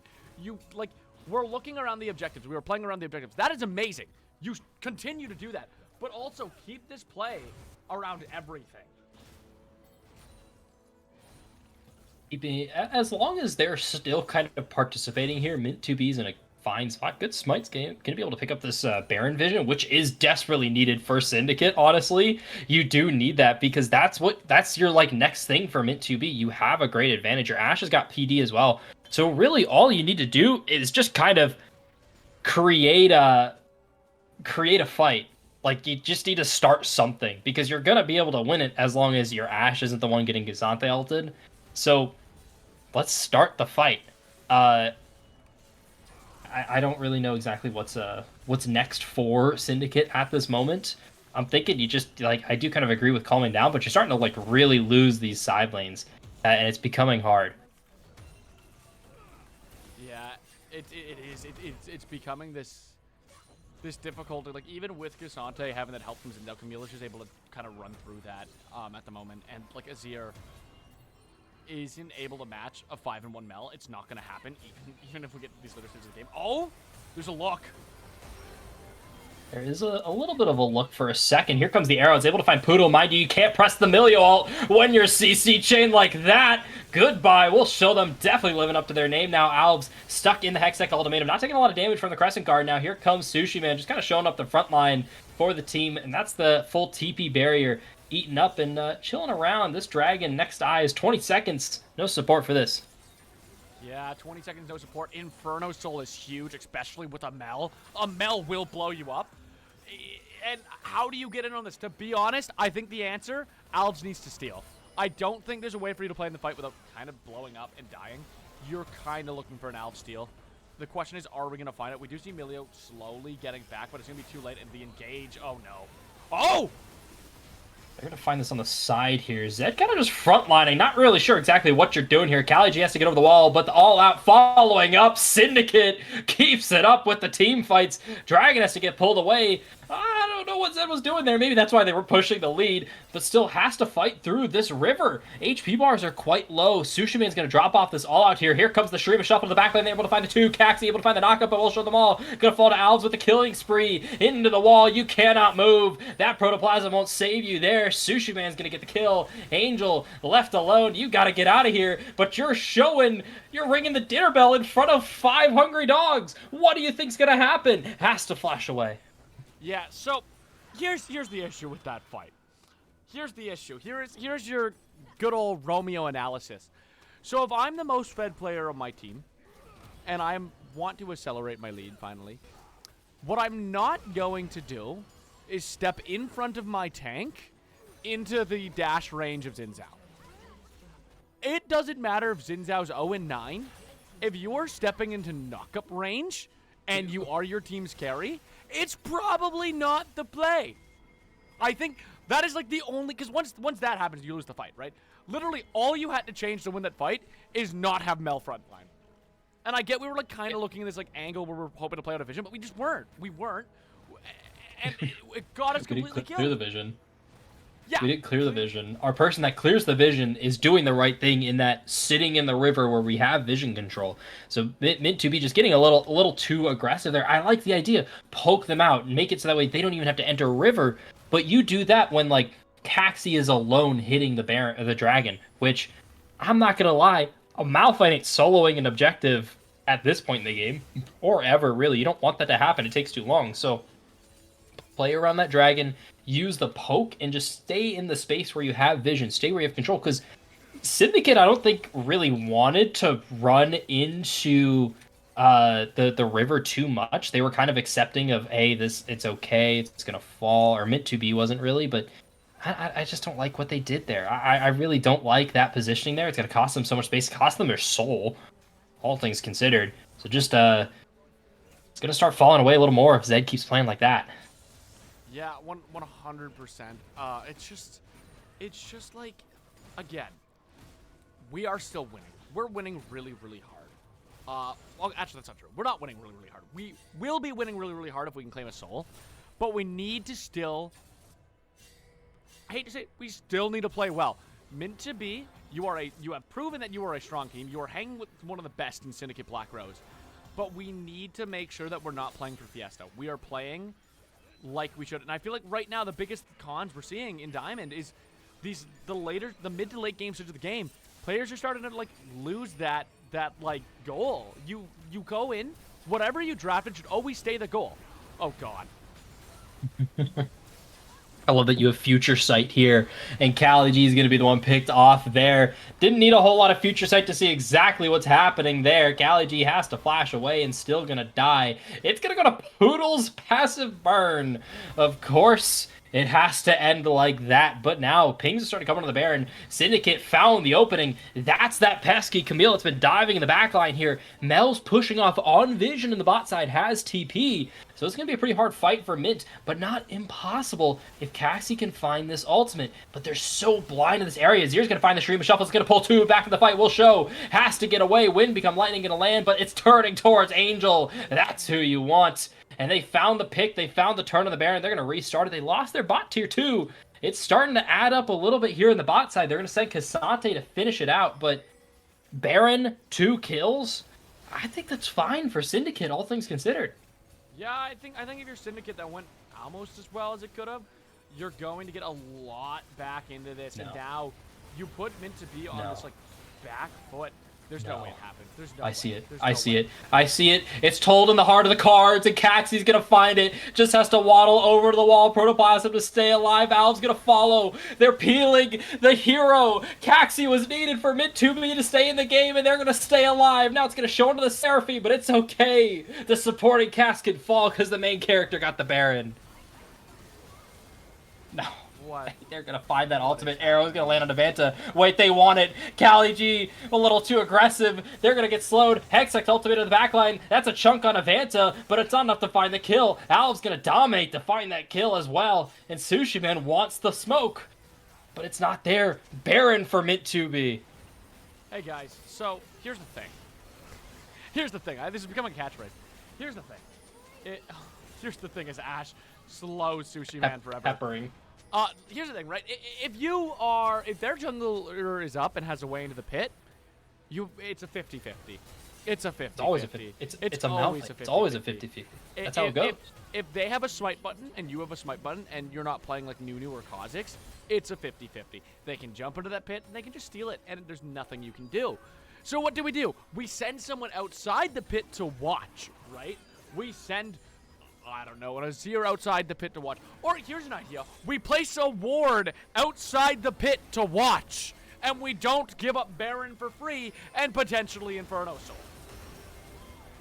Now, it's just eyeing on towards this Inferno Soul. Yes, they're going to try and burst as fast as possible. 2,500. Al's going to go to the backline. Lockdown. Angel going to pick up the kill. The Mel from above cutting them down here. They're going to find that ultimate on Devanta. Poodle doesn't have the cleanse yet either. So they're going to pick up that kill. Mid-2B. Couple mistakes coming on through, but they've cleaned it up at the end here. Sushi Man gonna get slowed off. Kali G, it's a formality to find that Cho'Gath ult, but can't quite finish it. Angel gonna find a 0 on the side of the fight there. It looks like a little bit of a 1v1 went awry, but the eyes are starting to set on here. They've got Baron, they've got the soul, they've got all they need. They've just got to close it out. Yeah, it shouldn't be hard. Like, you have Inferno Soul, you have that Baron pusher, 4k gold up. Mel is 7-2-4. This game is a prime example right now of it's not about the best plays you make. It's about the worst. Because the worst are the mistakes that cost you games. And that's kind of what we're saying. There's a bit of a last stand that might happen. If they win the last stand, there's a chance. There's so many Baron minions. You got to just sit in the waves and let the minions end the game at this point with the Aesir down for another 8 seconds. We're almost certainly going to a game 3. We are obviously going to be there. It's a formality at this point. They've got all they need to finish this up. They're just waiting for this arrow to find the engage. Encore going to come out in a couple seconds here. They've got the Azir tower, but the time is ticking on that. Alv's taking a lot of damage. Mel starting to lay down the law with this poke, trying to find just any little bits and pieces. There comes the Milio heal. Already, this Azir tower is going to fall. I think Mid-2B is going to call off on this, but look at the damage they've done. 2 inhibitors, every single Nexus tower gone. There's no engage. There's no way anyone can run away. Poodle's going to burn the heal. They realize this fight's happening. Angel going to frontline, but Sushi Man not going to pull that fight. Owl's looking for a flank, trying to find it, but the Nexus getting peppered away. Encore going to go to the side, able to lock them down. Crescent Guard picks up Angel. It's a shutdown picked up by Sushi Man. Into the backline, Kali G diving. Vanta. It's a double kill for Sushi Man in the backside here. Looking to run down Zeb, but Caxie's going to be the first one to fall. Mel going to burn that Eclipse, trying to find the kill. Vanta still alive in the Nexus, and the culling cutting down Kali G. Zed going to go to killing spree, but not without Owls picking up the shutdown. Syndicate make the defense to keep it up. Now here's the thing, right? Here's the thing. The lead's been thrown away, but it's fine. You're like in their base. All I'm saying is if Syndicate wins this match somehow, if they do the unthinkable and get this, like, they survive the next 3 minutes, they get Elder, and they win the game, all they had to do was let Kali G hit the Nexus, and Kali G was like trying to push them off into the Nexus for some reason. You could have ended there. 100% you could have ended the game. All you had to do was hit the Nexus. All you had, this isn't ARAM. We don't need the minions to finish. We could have hit the Nexus. I want Syndicate to win just so nobody ever tries to BM like that again. Is that crazy? Oh man,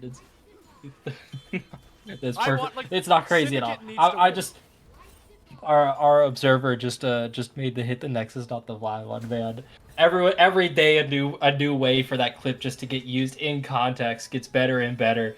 but a phenomenal defense from Syndicate. Alves is able to really overcome a little bit of a rough decision-making tree from that early game, and now starting to look really confident on the Zin. Dusk and Dawn finished up 2. They've got the Cleaver as well. Spirit's Visage to try and empower anything coming from Poodle. I just need to see a little bit better positioning from this Milio to make the fights easier. Yes, they looked great on the backside, but that's because they were in a 2v1 in their own, fountain. So of course they're gonna really have all that they need to win the fight against the Camille. But I need to see that in these fights. I need to see this ultimate specifically from Milio get used well. That's the minigame that maybe we haven't been seeing as much, but we have been seeing it from the Seraphine, is really trying to target the Milio as best they can. Shuriken shuffle to the backline, and not really sure what this engage is, just to their own death. The Eclipse from above. Zed gonna pick up that kill. It's continuing on to the next inhibitor. Meant to be saw, man, we needed more. CaliG gonna get ran down, hookshot to get away. The calling, though, buying the time that they want. Now it's on to Caxi, gonna get caught down here, up, slowed, locked down for a couple seconds. Crescent Guard gonna knock Zed into the tower, just taking a couple shots, but it's turning on into Angel, locked down for all eternity. Sushi Man gonna pick up the kill. Dashing, ducking, and weaving. It's Alves to go for a killing spree. 2 make it out here. 3 total. The Nexus towers are up. We're chilling. Guys, what are we doing?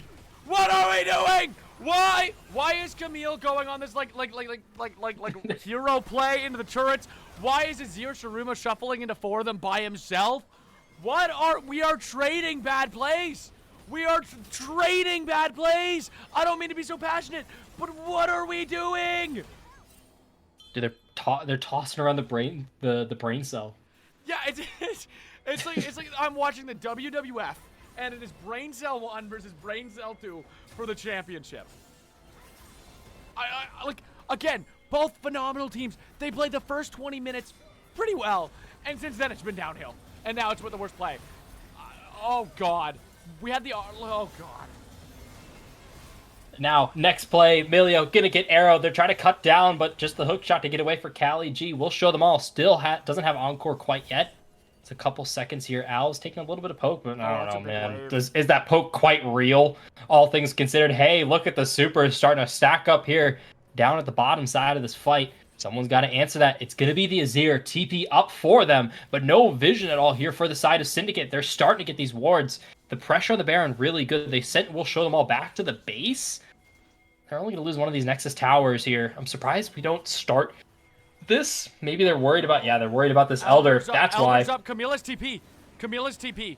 She could go for the back door, or they can play the fight. I think they should play the fight. I think they win it so easily for Mint 2B. You just have to have one singular thought at the same time. Everyone's got to stack up here. Sushi Man holding down the front line for as long as possible. So the poke's starting at it, though. 9k here on the Elder. Half HP for Sushi Man. Goes all out. Not even going to get this all W out at all. 3k, 1668. It's going to Caxi. Here comes the Elders. CaliG finding Vant to the backside there. There's the Eclipse for Alves. Staying alive for a couple extra seconds with that AP, but it don't save you. It's a triple kill for Zed. Eyes are on a Poodle there. The lone wanderer in the Milio still left alive, and they're gonna bully him. The Nexus gonna fall here. All we needed for Bit 2B was one fight with the brain cell, and they found it. And now it's 1-1. We're gonna go to match point. We're gonna go to game 3. I have so many notes. I have so many notes. I mean, that fight was very, very well played for Mint to be. Like, insanely well played, as they're going to claim that Nexus and find the win. But it's... Like, be honest with me for a second, right? If you were to show that game to a friend, are we saying, like, this is, like, League of Legends? Or are we saying this is, like, 2 teams who's going to play worse? The Wild Rift is what I'm watching here. The constant fighting. I guess when you've got players like this that are so default aggressive, and that's all I'm seeing here is these players want to fight. They want to try and find the advantage through combat. That's perfectly fine. There's no issue with that. That's just always going to benefit the team that's playing Earth. That's going to benefit the 100%. Mel's. That's going to defend your Ashes. It's going to benefit your Seraphines. Over, you look kind of at the blue side, you look at what Syndicate's got. They need to have a more collective approach. Alves had a great game, all things considered, but no one was quite there ready to follow up. They're providing, it was a supporting cast, but no one was ready to quite take the reins away from the jungler as the laner and be the carry. Because that's typically what you see. The jungler escorts everyone into this late game, and then there's some hyper carry that's going to step up. No one was quite ready to do that for Syndicate on this team, and granted, Lucian doesn't have cleanse. What do you mean my Lucian does Lucian have, is that a bug? Does Lucian not have flash? No. Did that Lucian not have flash this game? Lucian took flash. Yeah, okay, so it's a bug. That is 100% But it's just so hard to play when like Emilio cleanse isn't reliable, when we don't have a whole lot of other things going on, right? And it's just so hard for Syndicate to kind of recover from the game state that they put themselves in early with Zed. Yes, I know Zed kind of had a little bit of an invisible early game, but kind of coming into this mid to late transition, I mean, the champion just plays itself. It doesn't matter if you're not necessarily being the most aggressive, the most proactive player. It's okay. Just show up, press Q, press Z, press R. It does itself. And like we said in draft, right? That works in this elo because if you draft the easier team comp to execute, odds are you win, especially when a chaos like that happens. And they were able to win because they had the easier champions to play, partly because of it. Also, like you said, their early game, although a little bit invisible, they did get the early game they should not have had. Ashe, Seraphine, Malphite, Mel, not a combo that should be 6 kills up at level 3. And it became the backup, like, Alves, and, like, credit to him, because I dogged him a little bit early. Alves played an awful early game and an incredible mid to late game. If we just salvage that early game, they're not 6 kills up. If we don't level 2 invade with Xin Zhao, they're not 6 kills up. If we, God forbid, drop our red buff and then kill Caxi and leave, they're not 6 kills up. And there's so many coin flips happening. How many times was an objective taken with both junglers in the pit? I think 3 times this game, we coin flipped a dragon or a baron. All of them went to Caxi. Yes. So, by the way, Caxi, for everyone who's like easy R button champion, dude, Smite is legendary. You know that that Smite clicker game on the browser, like smite.io or whatever? Dude's been clocking that in. He knows his numbers. Like, whereas the gold still think it's a 1200 Smite. He's out here. He knows the 14. It's at like 1401. He's auto and smiting at the same time. Absolute god right there. But like, this game, genuinely, I think should have been a Syndicate game if they just didn't throw so much. And that's what's kind of heartbreaking. Like, we could go down about like the minutiae of the team fights and whatnot, but the mistakes that were made are some of the most simple mistakes in League. Don't put your Mel in the front line, right? Don't invade level 1 ADC's front line into a Malphite. Don't chase kills. Don't 4v5, because we had that 4v5 dragon fight that they lost that one time as well. We play with the numbers. We play with the tempo. We push through mid and don't walk into the jungle. And again, last game they showed us they could do this. Last game, they played out of position and got picked. We at least seen less picks this game, which was nice. They can do this. It's the pressure. It's the pressure. We're back week 1. It's the summer week. It's hot. You're sweating. Your house is sweating. And you really want to make a statement with your team week 1. We're going the distance. It's an awesome content game. I want, as the seasons go, and even going into this game, or not as the season, as the season goes by, and as we go into this next game, I want more cohesion, and I want less, not less chaos, but less stress and confusion. We need to breathe. Number 1 tip as a League player, breathe in through the nose, out through the mouth. I also have to kind of make the little comment too. Most of those smites were ending around the 60s. So it was someone else. I think both junglers were ending up mistiming flash or smites, and Caxi was just getting it with an auto. Very often there was either a smite or an auto coming in from Caxi. So that mistiming was happening on both sides. So it is kind of that pressure starting to add up a little bit. But it's just a best of 1 from here on out. One more game for both of these teams to lock down the series. You want this game 1 here. To mention this, as mentioned in the content from earlier this week, this is 2 teams that are expected to see each other at least in the semifinals again.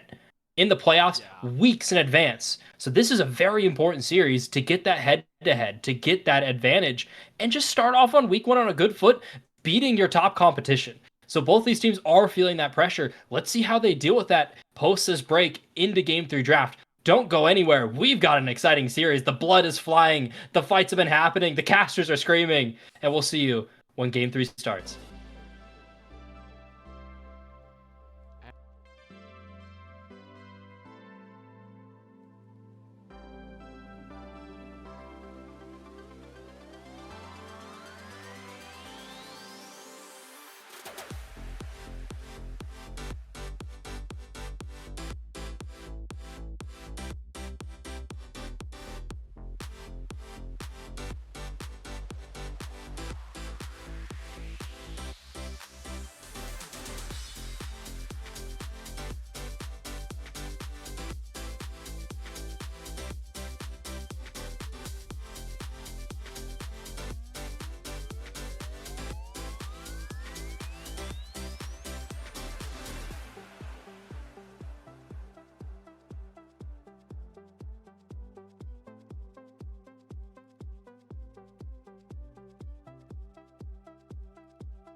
Welcome back, everybody.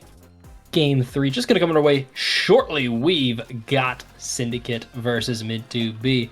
It's been a fun series all night, but sadly, one of these teams has to lose, one of them has to win, and we've got one more game to figure that out. The drafts have been looking pretty solid for both of these teams, so I'm interested to see what they've kind of got in store for us coming into this third game. They're mentioning, at least in game 2, a little bit of spice, but didn't end up happening. You know, it's about as spicy as black pepper. But now moving to this game, let's see what they've got in store. Yeah, draft is going to go through here. We got some early bans. I mean, it's going to be the one problem with Fearless. And man, I can't wait for the day there's enough champions in the game that League finally agrees to true Fearless. Because the one issue with Fearless is bans never change. Bans never change. It's going to be the same stuff you see over and over again. And then we're going to get to the picks. And it's interesting, right? There is 20 champions taken to the game. A lot of the comfort is gone. A lot of the traditional picks are gone. Especially for Caxi. A lot of the R button junglers are gone. Who's left in the R button jungle category that can be played, right? Like, okay. Jarvan gone. Amumu gone. Malphite gone. Maokai's fine. I still think Maokai's a little rough in the jungle. I mean, he can be good in certain scenarios. I mean, like, you could go something really silly like the Karthus. I mean, Sejuani's an angle, I guess.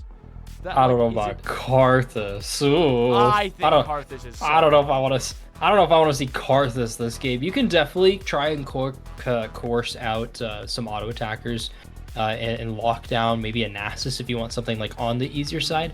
But I mean, Nocturne's still available. Wukong's still up. We still got Fiddlesticks, Asterisk. You have to really know that champion. Shyvana's still available proper, and that's a champion that's kind of pretty good. Diana's around too. Neferi is. Shyvana good in this elo? Yeah, 100%.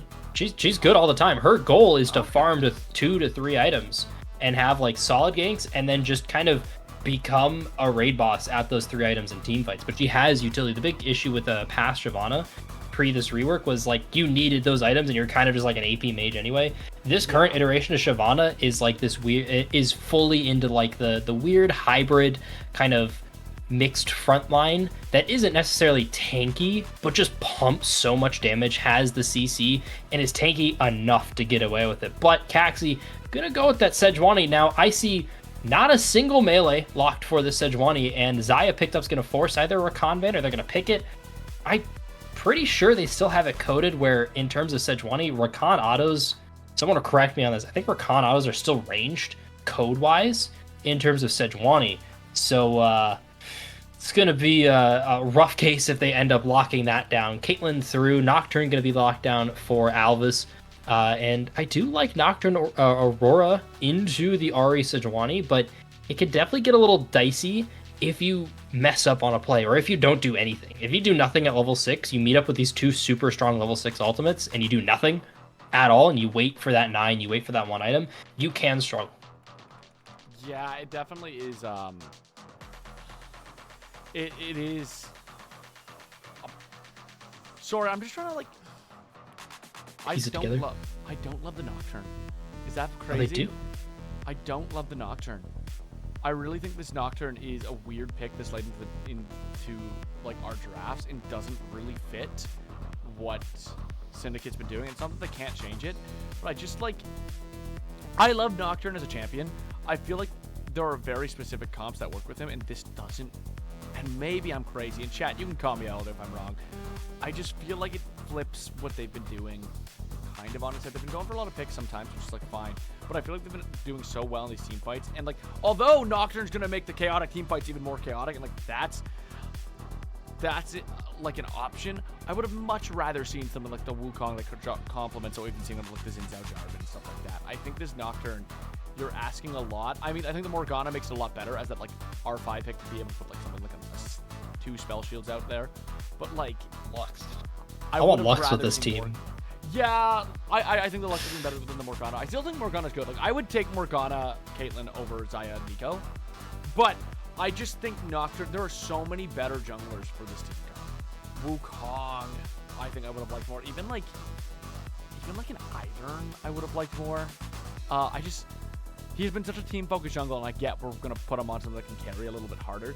But I feel like he's been thriving in playing around these team fights. and I would have rather have seen him something back on like a Wukong angle. I think Nocturne can definitely do that.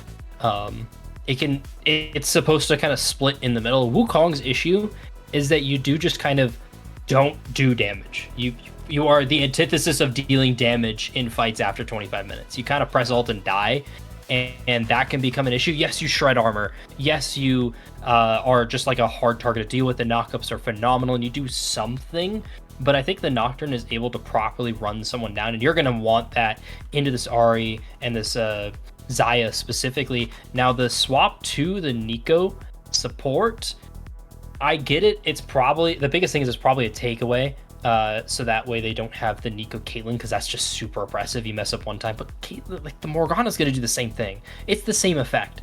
And the Cho'Gath as well is actually one of my favorite top laners right now. I love Cho'Gath, and we mentioned, hey, Alves wasn't doing the best job on some of those 50-50 smites. Let's throw another wrench in it. How about a 1200 smite coming on through that you have to deal with, on top of the 1400 smite that you have to deal with, on top of the Sejuani is going to be there, and you've got arrows. A really good objective secure here for Mint 2B. But Syndicate's skirmishing, what they've got in store for us at these like breakpoints level 3, 6, 9, and 2 items is so strong, is so hard to deal with. That was a clean transition there, all things considered. Welcome, everybody. It's the end of week 1 here. We've got game 3 between Mint 2B and Syndicate. Let's see what they can accomplish. Yeah, this is for all the marbles here. It is this game 5 angle right now for these teams. One team will come home with the first series of the season. The other is going to be home, sent packing, and this whole series is going to be for nothing but a little game win. There is, of course, like these drafts, like you're saying, there is, again, when I look at my Romeos, which comp is easier to execute margin, I honestly am taking Mint to B. I think Mint to B just, like, this, it's just front to back. It's simple, it's standard front to back. You have a Xayah into a Nocturne, the feathers are going to fly, you get to just kind of chill out. You ignore the ult. Like, Ahri can Spirit Rush away. Like, okay, the other thing with Nocturne in this team, like, now, I get it was picked early. Who does he go after? His job, Nocturne's job, is kind of just to start fights. It doesn't really matter who you pick. The fear is going to be enough. The trail is going to be enough. Yeah, you don't want to dive on to Sejuani or Cho'Gath, but you kind of just pick one of the squishies and isolate them. They've got stuff to manage you, but the whole point is they're burning that so that way your Aurora can start getting going, your Caitlyn can start ramping up, your Morgana can find an ultimate. Like the whole point is you're kind of just there to start the fight, and then the details. Let's not get into the specifics here. I'm probably going to die after I press ultimate. That's Nocturne's POV throughout this entire game, but that's your job. And if you're able to execute that, Syndicate's got a phenomenal team there. It's so hard to get through Scions, even with the tools that Mint 2B have.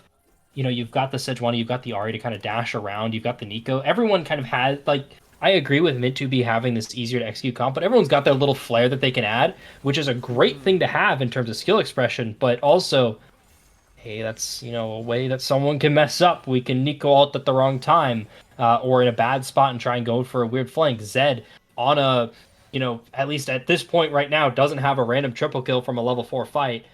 So yeah, that's a big difference. As of right now, they've got to try and find a way back to that lead. Then it's super comfortable. It's a win hard team. It is very much a win hard team. You need to get some of these early plays down. You need to be getting some good ganks down. We do see a bit of an angle coming in this bot side. We have Sejuani already pulling up. Nocturne's going to be a little bit later, and I mean, Nico's already there to fight around the Scuttle Crab, but there is Prio from that Aurora in the mid lane. This could be a difficult angle for Mint to be if it gets drawn out.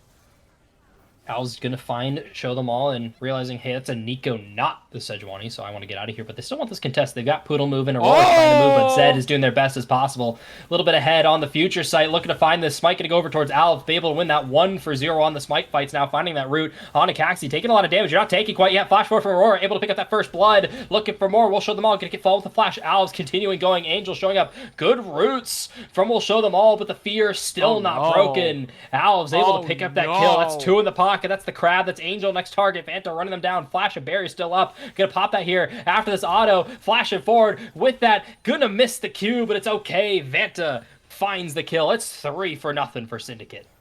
Okay, so like, again, I'm a big like call me blabber the way I eye a scuttle crab. You know what I mean? However, so we send both supports. Again, high elo, we actually are gonna play for the scuttle crab. However, if your bot's gonna have prio, and your top's gonna have prio, you need to be standing on the top side of that scuttle so it gets pushed towards bot lane, and and not towards the mid lane. Oh, that's one auto needed right there. Mine. Yeah, but... it was so close. And remember, kids, weave autos between your spells. You want to basically, like, you need to be making sure that scuttle crab is pathing towards the lane you have prio. So you stand in front of it. You stand in front of it. That, by the way, that was supposed to be Noodles for 2 and not, and not Caddies, but it's okay. It's okay. He'll PayPal me later. Yeah. So, or option B, Xayah finished, because they had a little bit of prio bot, walks into the river with her support. Either way that happens, that works, because that lane in mid, despite still being prio for Aurora, Ari was willing to forgo. We seen it. She was going to be a couple seconds late. So you either need to rotate your prio bot, because that scuttle's all the way up there, or you drop the scuttle and go for the top one. It's the same gold difference. Your back's a little worse, but it's the same gold difference. We don't need to be inting for a scuttle crab. You either play with the prio or you don't play at all. 100%. And a big thing too, you talk about the gold difference. It is also, if you're picking up the crab, it's also just best to start your full clear again. If you're able to pick up your items, say you're the Sejuani, maybe not so much, because you're going to be itemizing into, like, Protoplasm first often, which means you're buying HP. That still empowers your W, as well as the Jungle Pet, but it's not as much as the Phage and the Long Swords and your Blasting Wands and your Amp Tomes that many other junglers do end up buying here. Now, we're having a little bit of a scuffle. It's turning into a full-out fight here. Caxi stuck in the pit, has to flash over the wall, but Aurora able to fall with the auto. Now it's eyeing on here. Charm going to land onto Alves. Shutdown picked up by Zed, looking for more. Ducking, weaving, dodging, a double kill picked up as they're looking for more. Aurora is able to trade that. Now Zed has one dash, 200, 134. Caitlyn going to pick it up. Vanta looking over. Just a spirit rush over to the wall. Able to get out, but hey, one picked up for Zed. It's, could have been worse, but Caxi not quite calibrated to the Sejuani yet. No, and just what a chaotic fight, right? Of course, we draft that win button ult. We're fighting without the win button ult, and it's like, it's okay. You're like, actually, what am I saying? No, it's not okay. You're playing into like Caitlyn, Morgana. Yeah, you don't want Caitlyn to get the lead. The Aurora's fed right now. Why are we even going for that dragon? It's the time. Hey, here's that ultimate, followed with the flash, still not well timed, and agreed, as Callie G's just getting around to the tower for the Cho'Gath, quite tanky. That's the Giant Spell difference coming in right there. Still burn the flash, though. All things considered, a very successful gank. Yeah, you get the flash, you're happy with that. Once your ult's back up, you can hop right back on it. Your Sion's gonna have a bit of an easier lane off that. It's a strong gank from Nocturne. Honestly, right now, we're seeing shades of last game. Only, once again, on the side of Syndicate. Pretty much what I'm learning about Diamond is if you get red side, you win the game. That's what it seems like right now. Because red side, we keep getting a head mid laner, and a lot of just, like, the blue sides keep feeling like they need to be targeting objectives that they don't need. And I get we want to scratch and claw for every objective. I'm going to say it. Diamond's not challenger. Losing a Scuttle Crab is okay. Losing first dragon is okay. It's honestly probably better for you if it means you get to scale with your Zyra, Ari, Cho'Gath. It's hard. And I also do agree on the pickup, too, of, like, yeah, once you're in this state specifically, I'm not really sure what the Sejuani and Zyra are going to be able to do in the team fights. They are kind of hoping and praying that someone from Syndicate's just going to overdive way too hard into these fights, and it's just really difficult to kind of make anything work, to really try and fight, because you're not going to auto attack too much. You're auto attacking the Scion, something's wrong. Someone's next to Scion, you got to be auto attacking them, unless you're trying to keep up lethal tempo stacks, and if Scion's the only person you're hitting, you're not going to do a lot. Like, there's so many caveats happening already for this poor Xayah, and you're behind. You're dealing with 3-0 Aurora. You're dealing with the Nocturne that's in a very comfortable spot. Alves seems very much different, and continuing that role from game 2 after the kind of botched invades. They really kind of locked back in and were ready to go. Hey man, They're continuing that pressure. They didn't take this as like a full mental reset and restart. It's keep up the pressure, keep up the tempo from last game, and that speed is just not what Mint2B is seemingly ready for. And I'm calling that out specifically because the paranoia almost immediately on 6, right in the top side. Not going to fall into the tower, just going to blow the flash and chill out. And now they're trying to fight here on the bot side. They're staying around, they're waiting, and this is okay. You're a fast, full clear jungler, and your camps are just starting to get up, so you can start this reset. You only lose a couple seconds. Doesn't know he's on vision, but doesn't quite matter because they're able to find this bind as well. The stun gonna land, it's followed. Pop Awesome gonna get burned here. Able to find the stun of the tower. Poodle gonna take a lot of damage, but they're the one tanking it. No one able to fall for the kill. But hey, all summoners from the Xayah gone. Heal burned, ults burned. Your bot lane's pretty happy with that gank. But here's the thing, right? Here's the thing. You're happy with that gank on the side of Syndicate for sure. If this was like a 0-0 game and you waste that time from the Nocturne, you do... Oh, wow. Oh, wow. Oh, wow. Oh, wow. Oh, wow. What are you doing? Can they turn the Caitlyn? Can they turn the Caitlyn? Nope. Oh, nope. Peacemaker. Nope. No one there to help you. Aurora coming to the bot side. Angels here, and goodbye. Good riddance for Aurora. Happy to find that Rampage. It's a 4-0 Aurora. It's a 2-0 Caitlyn. Zed here, trying to put salt in the wound now. They're going to go invis, popping through there, in between worlds. That's the bind going to go wide. Trying to flash, finding it. One more. The charm didn't find it, but it's okay. The auto's enough. Onslaught not able to find it, but the flash over the wall. Decimating smash stopped with the charge, but it's okay. It's back up again. Able to get away. Mint2B trying to find the play on the side of the map. Honestly, well played from Zed. Very dicey, but if you're trying to win a game, you gotta play on that edge. I was gonna say, I thought that Zed was absolutely trolling there. I thought that was doomed. I'm surprised it wasn't. What I think that, like, here's my opinion of this game right now. Mint2B has drafted a comp. We're going even or a little behind is like kind of okay, as long as you get out of the laning phase, right? Because you're gonna accelerate in those team fights. You're gonna accelerate those ult buttons. Sejuani's job this game was not to accelerate. It was to counter jungle. Like, realistically, Sejuani's job this game is to be at the play, let Nocturne engage, turn it around into either a counter attack or keep his team safe. That was Caxie's job. We didn't do that. We tried to accelerate things. We tried to force a fight on a Scuttle Crab. And from that moment, we keep trying to accelerate because we feel like we're behind. Guys, we're only 1,000 gold behind. We're only 1,000 gold behind. That's not a huge difference. It is a sizable lead 11 minutes in the game, don't get me wrong. But it's not the worst thing in the world. It's across multiple different people. I mean, realistically, Aurora is the main one accelerated, and Zed's keeping up with it. So, like, why are we still falling into plays where we're not... We need to track Nocturne a little better so that we can be at these plays to counter jungle Nocturne. We pretty much always need to be defending our bot side from plays. We should be pathing top to bot, defending our junglers. Top to bot, defending our bot laner. Top to bot, defending our bot laner. Making sure Nocturne's not getting these ganks. Cho'Gath is going to be fine. Ahri's going to be fine. Your real job as Caxie, defend this bot lane, get us out of laning phase, and then we'll deal with it in the team fight. And I get now we've like kind of messed that up a bit because we're behind.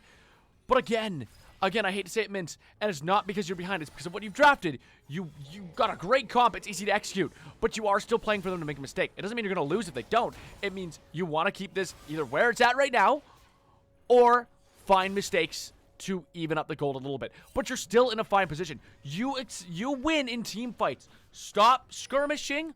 Wait for team fights and counterplays. Team fights and counterplays. Team fights and counterplays. It's all you need to do if you want to come up with a win.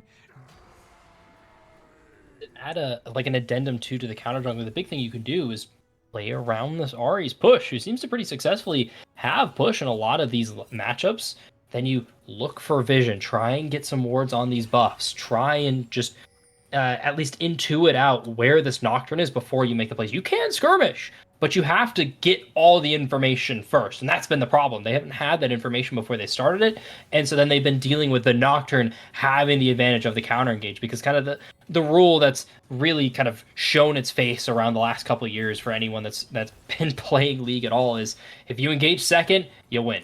Very often in these counter engages and in these skirmishes, because you just have more abilities. They're going to burn an ability to engage, and that's going to usually be at a disadvantage to create an advantage, whereas at the counter engage, you're already at the advantage. You already have everything you need, and so on. There's, of course, millions of asterisks, but that's why we love this game. We love learning all these little asterisks here.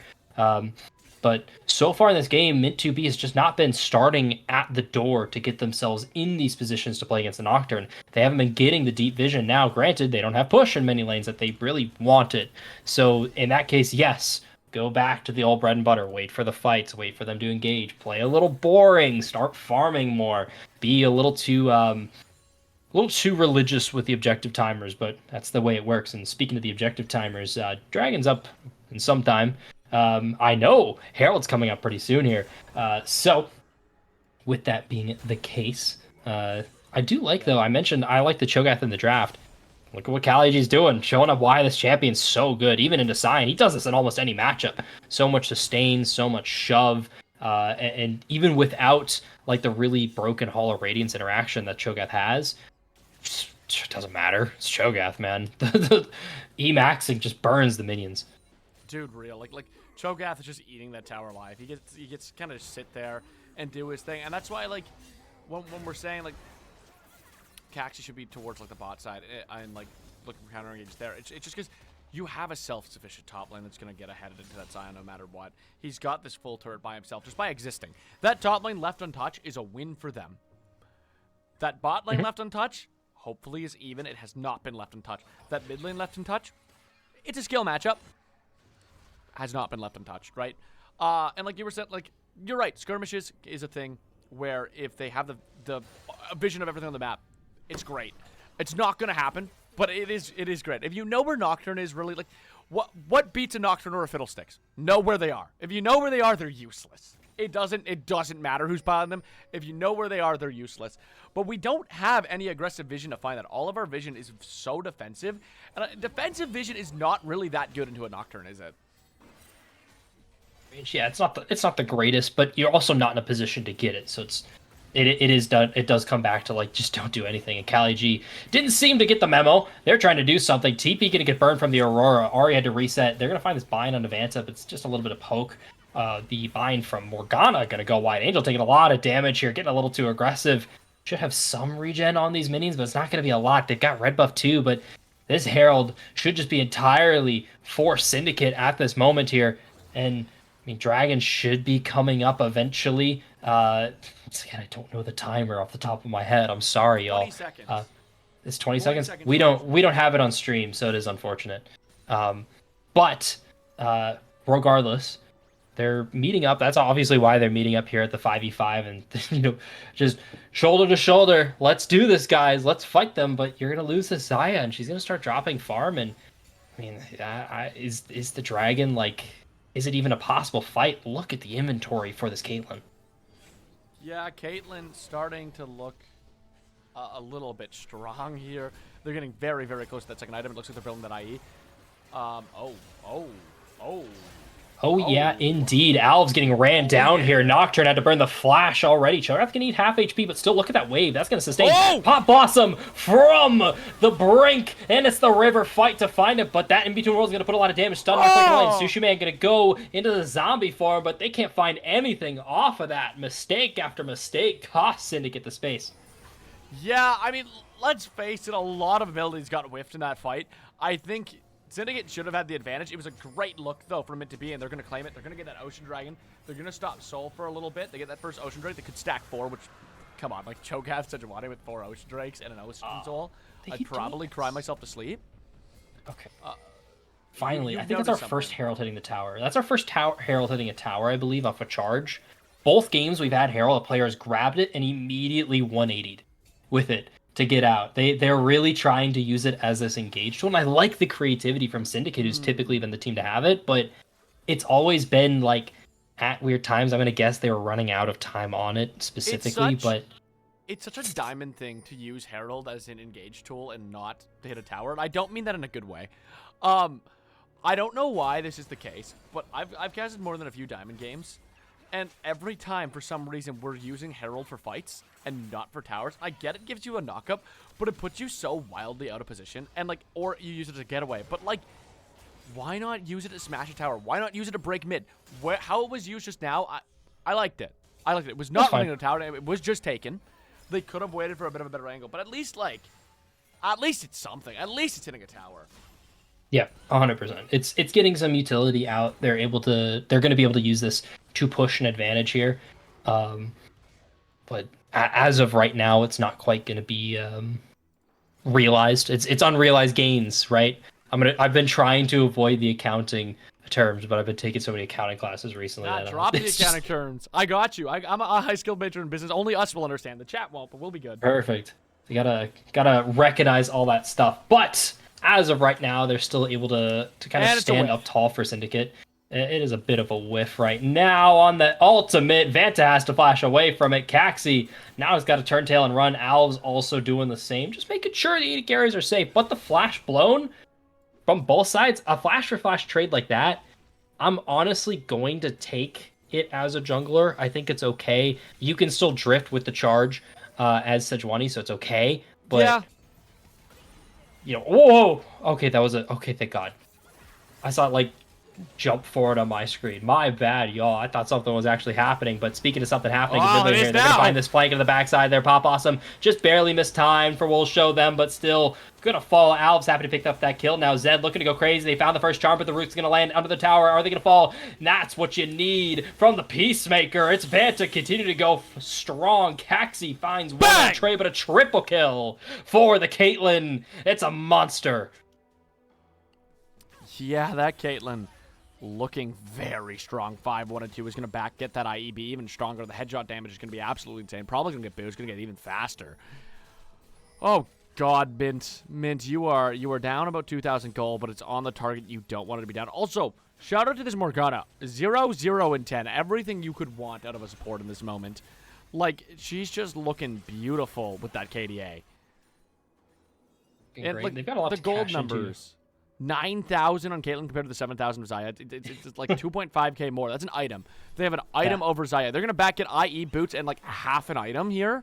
It's going to be ridiculous. This Caitlyn is so far accelerated, and now it comes to the point we have Baron spawning, or Baron spawn. We have the next Ocean Dragon spawning in a minute 30's time. You can't easily take a team fight. You kind of need these burst plays. You need one. Sejuani needs to land an ult. Two. I mean, the Pop Blossoms have been great, and it has been what's been winning the fights they are winning. They need to keep looking for that. And ultimately, keep tracking that Nocturne. Keep tracking the Nocturne. We've had some good visions that just kind of got taken to us. It looks like both teams are setting up over this Dragon, and a lot of poke damage coming up from the Caitlyn. You can't really afford to get caught up by anything right now. A trap's going to do half your health bar. Is getting harder to powder on these fights. I think a big thing too, you have the ability to go Gluttonous Greaves as Caitlyn here. It's perfectly fine. Your super head, just win harder. You're collecting all the stacks you're going to need to actually fully realize how strong the item is.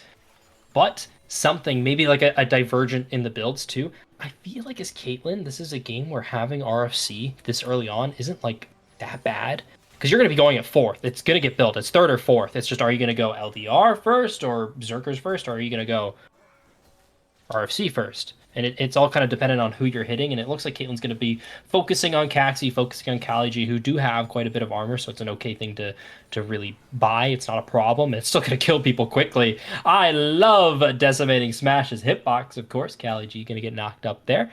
Now, just eyeing around here for the objective. I'm going to assume Dragon spawning eventually here, as Kali going to take a whole lot of damage from Vanta, but no one else able to really find the engage they're looking for as of this moment. Both teams want to fight. They know they need to fight.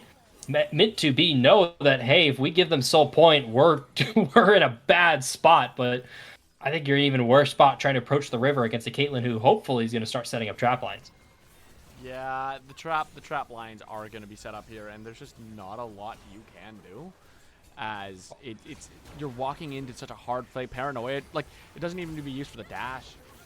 What are we doing? God, what? What's happening back there? Well, Show Them All is showing me something new here. Featherstorm going to get pulled back. Galaji picking up the kill on the Alves. Hold up. Caxi living for a while, but finally cut down by Sushi Man. Aurora has to get away. Charm going to go wide. Kalaji taking up. Zed has 2 charges on that. They're going to find the knockup on to Vanta. Looking for a little bit more, but the Peacemaker forward. Angel's going to fly forward, find the auto to pick it up. Sushi Man, the rest have to turn tail and run. They stole the Dragon too. Mint2B win the play. I hate everything I just watched. I love this from an entertainment standpoint. I feel like we're being rage baited. So the Pop Blossom. Okay, in theory, you know what? No, we're gonna make this work. So the Pop got it. Blossom Make into the the case. back line without any of the team following up, it was not meant to win you the team fight. It was simply meant as a distraction, right?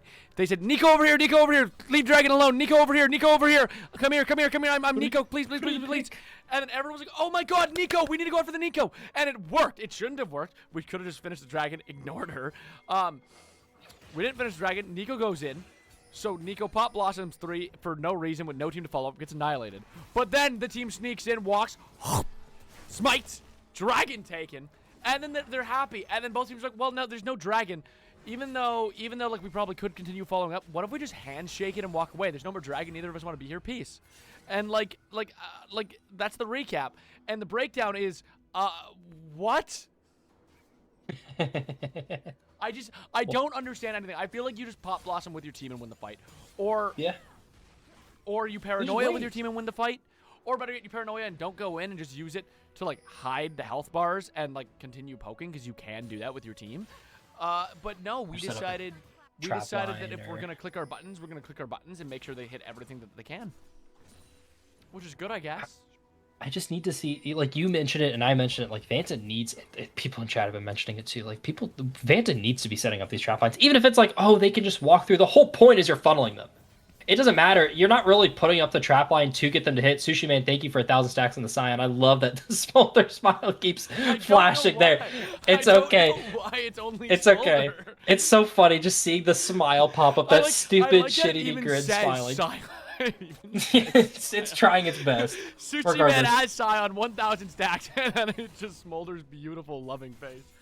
Oh, that's funny. Just the antihistamine stare. By the way, that's a Nico on the minion. Able to find the pop awesome on a 2. Aurora getting locked on. Alv still going to the back line 2. Double kill for the Aurora picked up here. Looking to turn this out to Kali G. Now a little bit more happy to take this damage as Alv's going to get super low. Bola from downtown. The snipe from Caxi. Picking up the kill. They're going to find the charm to the back line. It's Zed cutting down what's rest of Syndicate. One more forward. Another one. They're going to keep on rushing forward with the spirit of what they need to win this game. Meant to be down and not out from the early game. They left their bot lane to dry a little bit, but it's okay because the rest is here to find it. Zed on a killing spree. Zushi Man can't find anything. See, this I don't hate. This, very good engage. Very good counter engage from Mint. Gonna even up the game state. Gonna actually find themselves a little bit of a lead. 2 Ocean Dragons. I mean, Cho'Gath is next unkillable at this point. But, like, on top of that, the only cons right now we're seeing is neither team has vision. I mean, there's a little bit of vision, defensive vision on both sides, but we're making aggressive plays into the other team's end, and there's nothing we see. We need to get vision down. Morgana and Nocturne need to walk together. Aurora can come if she needs. If we're going to be going for crazy plays that are working, don't get me wrong, it works if you know where the people are. I get you have the Nocturne, but you still need to know where they are. Because if Sejuani is not near, that fight's a win. If Ari's not near, that fight's easy win and we walk away. And we know to walk away if they are near. We can do that play and walk away if we know they're near, but we commit to too much. We bite off more than we can chew because we don't have the information. And this game, at the end of the day, it's about information. This is what makes it so different from chess. Chess, you see the whole board. League of Legends, you don't. So you need as much vision so that you can see that whole board to know if you're making the right play. And we're getting so close. We're getting so close. It's just about knowing. It's just about knowing the vision. We need this map to stop looking like my house after I don't pay my electricity bill and start looking at Five Nights at Freddy's after 6 a.m. You know what I mean? It's, yeah, I like the chess comment because it's League is like chess, except your pieces type to you and say obscenities and get banned every couple of weeks. And for some reason, the Knight always feels like they're a carry. Anyway, I can see that Nico moving on the sideline. Pop awesome, pop there. Flash forward, gonna find 2 there. There's the execution. Alves locked down. Nowhere for you to go. Mint to be want it. They want this so bad. They want it more than Syndicate, and they're showing exactly why. It's a clean ace. It's all they needed for the whatever they want on the map at this point. Baron's up. Towers are up. They didn't even need to send everybody. Keep up the push. Yeah, that was actually, like, insanely solid. They played everything perfectly, got a 5-0 ace, and now it's on Syndicate to come back. They're down in a big way this late in the game. It's a 4,000 gold gap. They had the gas button almost the entire game, and now they don't. Now it's this issue, and like chat was giving grief for locking in like Xayah to Caitlyn. I think it would have been fine if the earlier game we played a little safer, but now it's showing why this works, right? It's not the Xayah into Caitlyn in isolation. It's the Xayah into a team that wants to go forward with a team that's willing to peel for Xayah and go backwards and able to disengage. One of the things that makes Mint so good into SBRs is SBRs locked in this great, we lock you down, we pick you off, we engage into you. And Mint says, okay, we disengage and finish you off while you run into us. And they played that so well. They went in. The moment SBR engages, we fall back a bit, annihilate them, we go and take our objective. We've got a third Ocean Drake now. And on top of that, they're very good at extending these fights. You got 3 Ocean Drakes. You're 1 Ocean Dragon off Ocean Soul, and not just Ocean Soul. 4 Ocean Dragons. 4! That is 8% missing health every 5 seconds, and then Ocean Soul. It's gonna be hard to deal with for sure. I will also mention that I don't think SPR is playing their comp at all. They're not. No, they're not. The whole point of you have Kate Morgana Scion is you get into a space and you sit there and you just don't move. You get to the objective. First, you have push because you won lanes because it's a Caitlyn Morgana, you're supposed to win lanes. And you sit there, you set up a trap line, disguise it around some bushes, play the vision game also correctly, and make the well-informed engage. But Alv seems to start to feel that pressure, start to feel the game slipping away. They haven't set up trap lines at all for any objective. They haven't actually really played that well, and they're dealing with Caxi just finding these perfect engages from the side. Here comes Zed on the side as well. They're going to send Alves into the backline, but there's no one to follow up here. Feather going to get pulled back. Caxi going to get the one on the claim, but the Charm going to find Aurora. Now going to follow Zed, going to go godlike into the tower. They want to keep going. They don't know anything but pushing forward here, and SBR see it crumbling in their hands as Mint 2B keeps up the fight. Sushime going to take a lot of damage as the shutdown's found on Devanta, keeping up the auto attack. It's the Caitlyn Morgana defending the base for one last time. They've got to find this fight. They've got to find this defense. There's still 4 up. The HP bar is not great for the side of Mint 2B. I don't know if that discourages them, though. They can just keep up these cannons. They don't have any pressure to do anything. They should be sending someone mid, all things considered, but Caxi doesn't care. Flash on Avanta, Pop Blossom, the air, but it's okay because it's a killing spree for Caxi. Into the tower. They're going to find it. They're going to find this inhibitor as well. Shouldn't try to end, though. These death timers still on the shorter side because of how long it's taken, but the temper of the aggression is perfect. No, and this is the push of the tempo. You take the lead, you just pound that gas, and you go forward. Maybe we send someone mid, maybe we get a little bit more out of it, but it's okay. You know, at this point, you're trusting that Syndicate is making mistake after mistake, and they're capitalizing on it. Mint is doing what we haven't seen out of Mint in any of these games. Mint is calm, collected, and ahead. And you got to keep in mind, they were behind, what, 7 minutes ago? 7 minutes ago, they were 2,000 behind, and we're dealing against a very fed Caitlyn, but they got together and said, what does our comp do well? We wait for them to engage on us, we fall back, we counter-engage, we win the fight. And they are just doing it to a T. What does SBR do well? They find picks. They find picks and then they go in. They find a pick and then they go in. They're not finding picks. They're just running 5 forward into a team that says, please, please come into us. That's all we want you to do. And they're saying, okay, we'll do that. And at this point, you're behind. Even if you're playing any comp, what do you do when you're 7k goal behind? You wait for a mistake. Where's the mistake? You find a pick. You want to win the game. You don't want to lose this series. You don't want to lose after 3 grueling hours of League have gone by. Well, then you better start finding those picks. Cho'Gath is alone in the top lane. Send everyone for him. Go get a shutdown on your Caitlyn. You gotta do something. I get that wave's gonna crash. You gotta do something, because if you keep just sitting there waiting for them to push into you, you're just gonna lose the game. You are bleeding to death. How do you bleed to death? You tourniquet it. Cut off the bot lane. Let them push into your tower. Go kill that Cho'Gath. Come back in 5v4. You gotta do something, or hop onto the mid lane. That's 5 right now before Cho'Gath can get there. But you gotta make a decision. You gotta decide where the last stand's gonna be, or you are going to bleed to death. I do agree with deciding where the last stand is going to be if you're confident, like Syndicate from last game, say, where they were able to make a great base defense and give themselves some extra time. You can wait until it's at your Nexus towers and you have this perfect angle that you really want at all points in the game. But 7,000 at this point isn't that big of a deal. You can still fight a fight, but you need to be pressing a shield. Alves is just going to get caught out.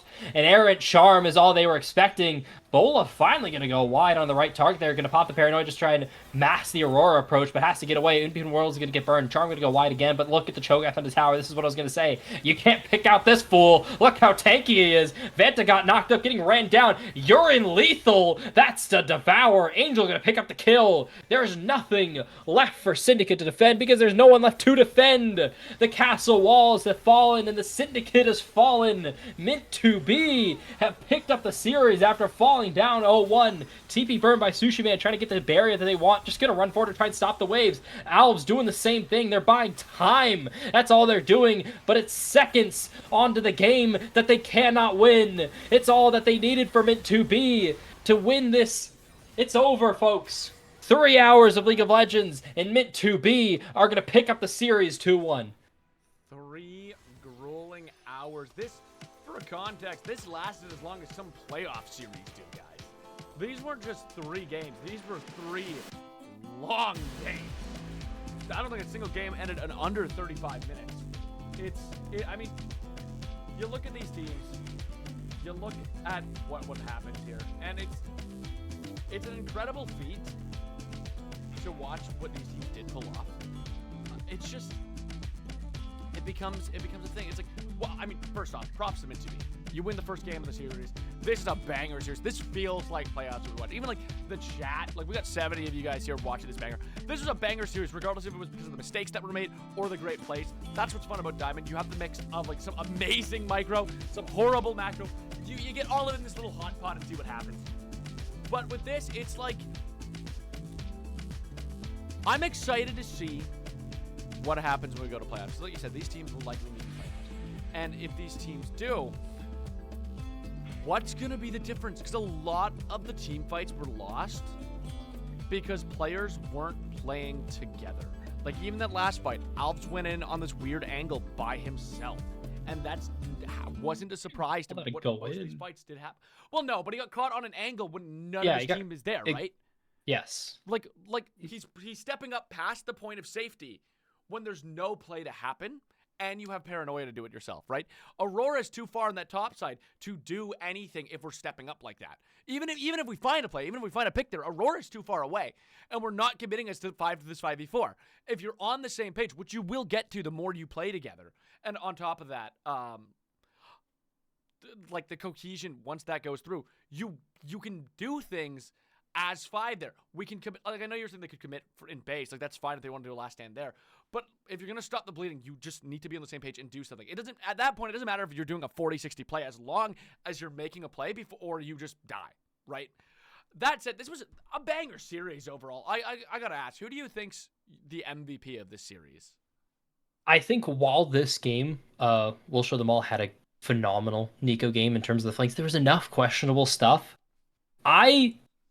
Dude, I don't even know. I don't even know if there's like a single MVP that I can really crown because everyone had, like in this game specifically, it's going to Zed 100%. But like I look at that Mel game and it's like I find it kind of hard to crown them as a series. And then I look at Caxi, phenomenal 3 games, like consistently in a great spot, but definitely some like question marks. I think that's just the nature of where we're at here.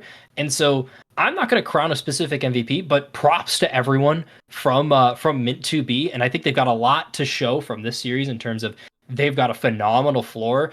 And I think there is going to be a great ceiling for this team coming into the future. And I look towards Syndicate, and it's like, I mean, the team is always there. It's so reliable. Yeah. It is genuinely just, you got to kind of fix up target acquisition, make sure you guys are focusing on the right person, make sure you're playing to your comps, make sure you're doing the correct things to find success, and you know when you're going into a game how to win. Because a lot of people do forget about like how to close out games. That is a skill that you have to develop over time as a team together.